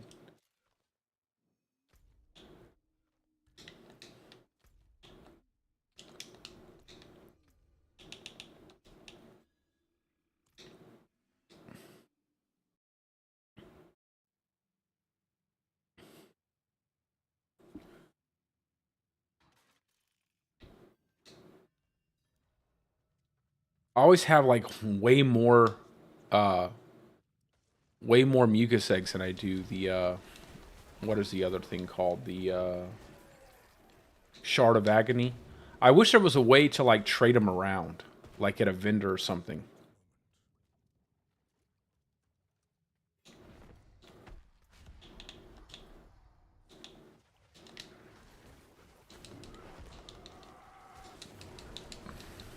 Just like you can do with all the materials needed to summon Varshan. Maybe you could trade around like eggs. With Envenom. There's some other passives though that are really good. I think a lot of people focus on Envenom, but there are other passives that give multipliers. So like Defiance is a good passive, Wild Impulses is a good passive. All of those give damage multipliers, where Envenom only gives a crit damage multiplier. Like if you find your build has not as much crit damage as it does like base damage, I would probably just go with a flat multiplier as opposed to having a crit damage multiplier. It's just crit damage was so good at the beginning of the game before they nerfed it. And now it's still good, but it's not like as powerful as it was. That's a good chess piece.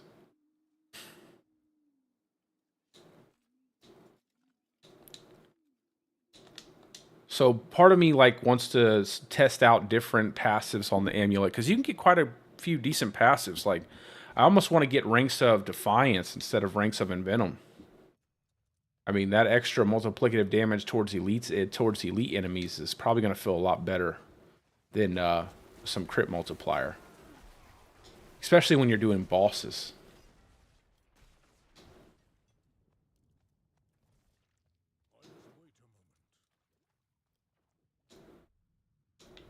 Got 3 more of these bad boys.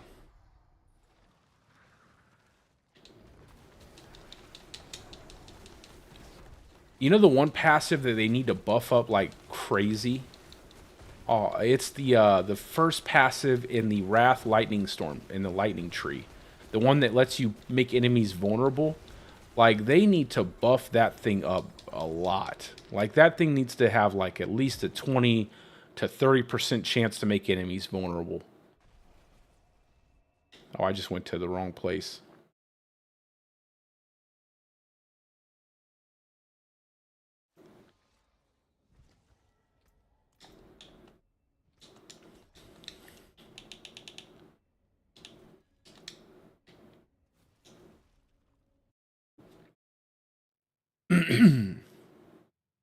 That's probably one of the worst passives. That passive as well as the Charged Atmosphere passive. Those 2 passives are wildly bad. It's like Elemental Exposure a 10% chance on a lucky hit, that means it barely does anything. They should just say 10% chance or 20%. It should be like 30% chance to make enemies vulnerable and not off of a lucky hit.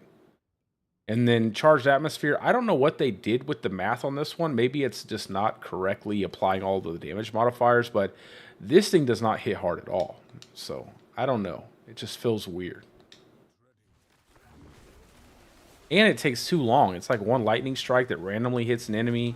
It takes several seconds to actually happen with max 3 points into it. It just doesn't make any sense.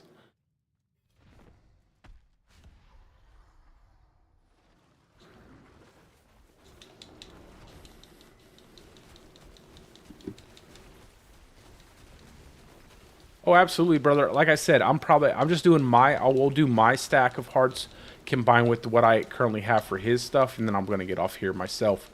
I got to get up and get around early in the morning to start kind of getting on a good schedule again. Sleeping at the right time, streaming at the right times, stuff like that.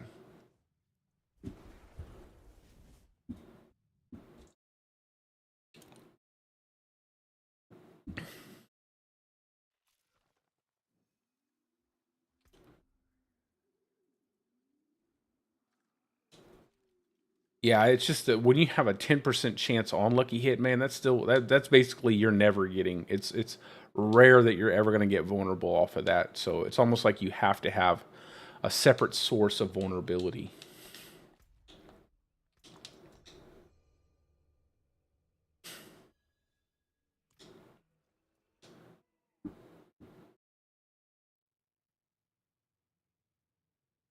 I mean, that's what's great about the Seneschal, because the Seneschal has a 100% chance to make the enemy it's hitting vulnerable.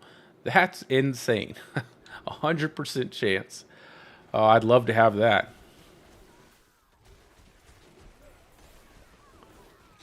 That's basically what Storm Strike is anyway. I mean, it's not quite as guaranteed, but it's pretty much a guarantee. Oh, I need a knurling head. I need a knurling head. Go ahead and use yours, and then I'll swap out some things. I got like I need 2 knurling head. I got a bunch of bones, I think. I appreciate you too, brother. Absolutely. I'm going to be trying to stream as on a consistent basis now, but it does get a little bit difficult sometimes. But I'm trying to just, as long as I get my video stuff done that I want to do, and then streaming after that. But I am trying to be more consistent. All right, I'm going to go exchange some things real quick so that way I can use the last 2 malignant hearts that I have.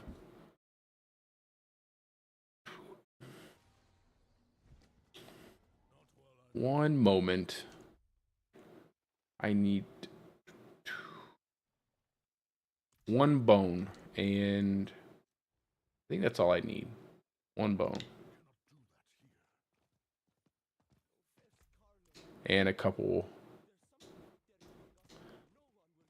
Let me break this stuff down. I forgot to break everything in my inventory down.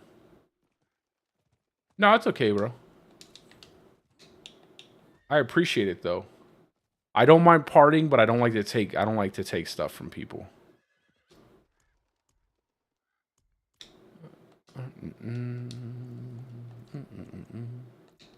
So I need knurling heads.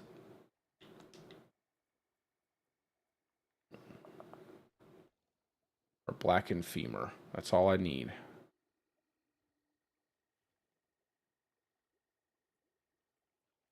Where's the one where you can exchange them?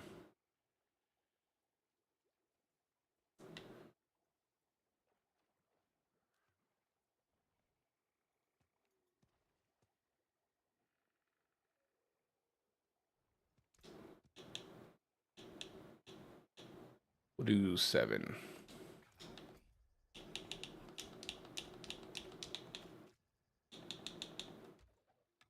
Really? How did I get that many trembling hands?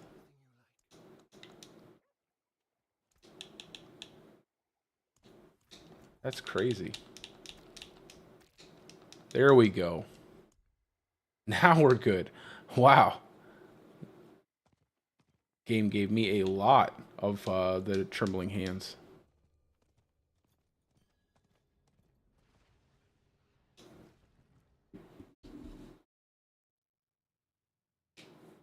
Two more runs, and then I will be logging off here, guys. I might do a little bit of work off stream on everything, but man, I got to get some rest. Plus, it's getting hot in this room. I got to get some better. I got to get a fan in here for the PC.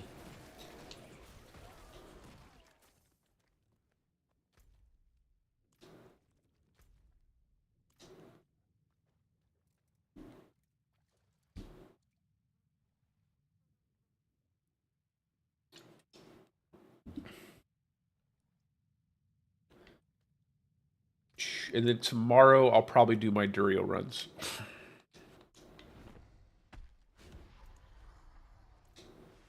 So I'll do my 2, and then you'll do 1, and then I'll get off here. Go, go, go. Die.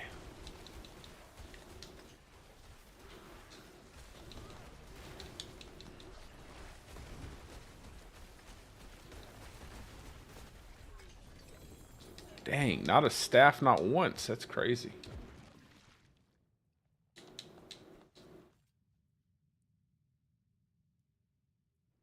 I just never really liked Penitent Greaves. I like to have the reduction and cooldown off of. Good night, brother. I will see you later.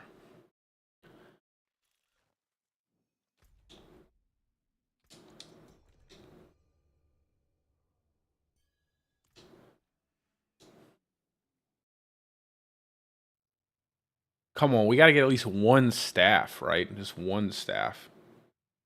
One staff.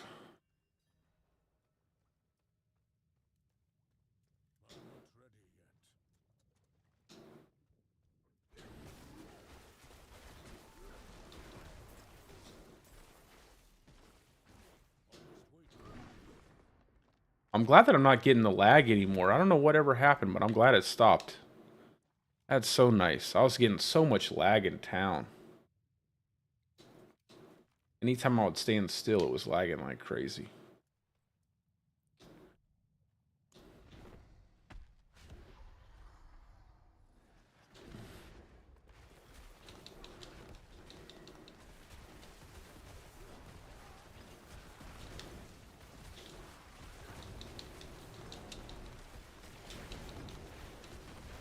Go.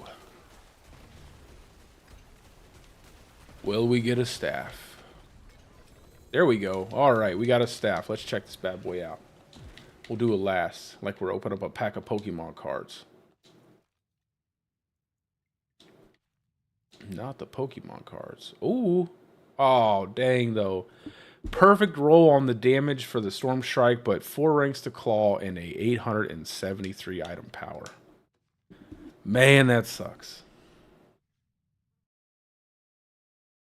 I'm telling you, that's exactly... That sucks.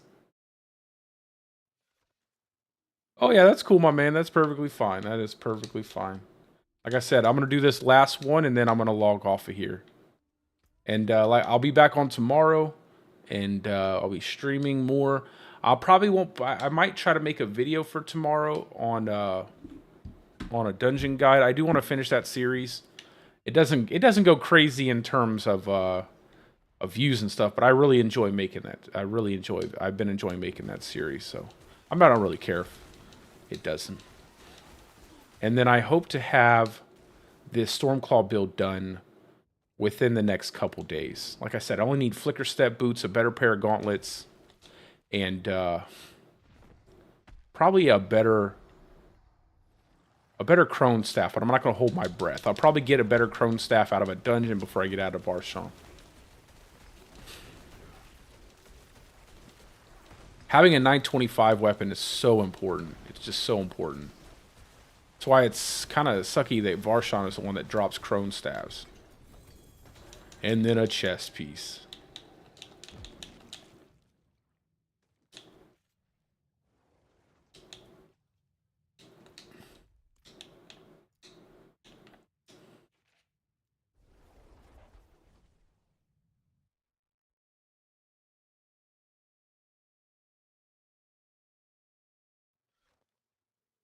Alrighty, guys, that is going to be the last one for my stream. Like I said, I'll be on tomorrow, and I'll probably be working on a video just covering some of the vault content, but I'll try to have this build out at least by maybe Wednesday, hopefully, but definitely before next weekend. So with that being said, I hope you guys are have a great day or a great night, depending on wherever from. Thank you guys so much for all your support. It means the world to me, and just coming by my stream and having some good casual conversation means a lot. So anyway, have a good night, guys, and I will see you tomorrow. And thanks a lot, brother, for the runs. Thanks a lot for the runs. Zabdiel, is that how you pronounce your name? Thank you for coming in. And like, if you see me online, I'm always willing to party for softcore. Hardcore I do solo, but softcore I'll party with anybody, and we can have a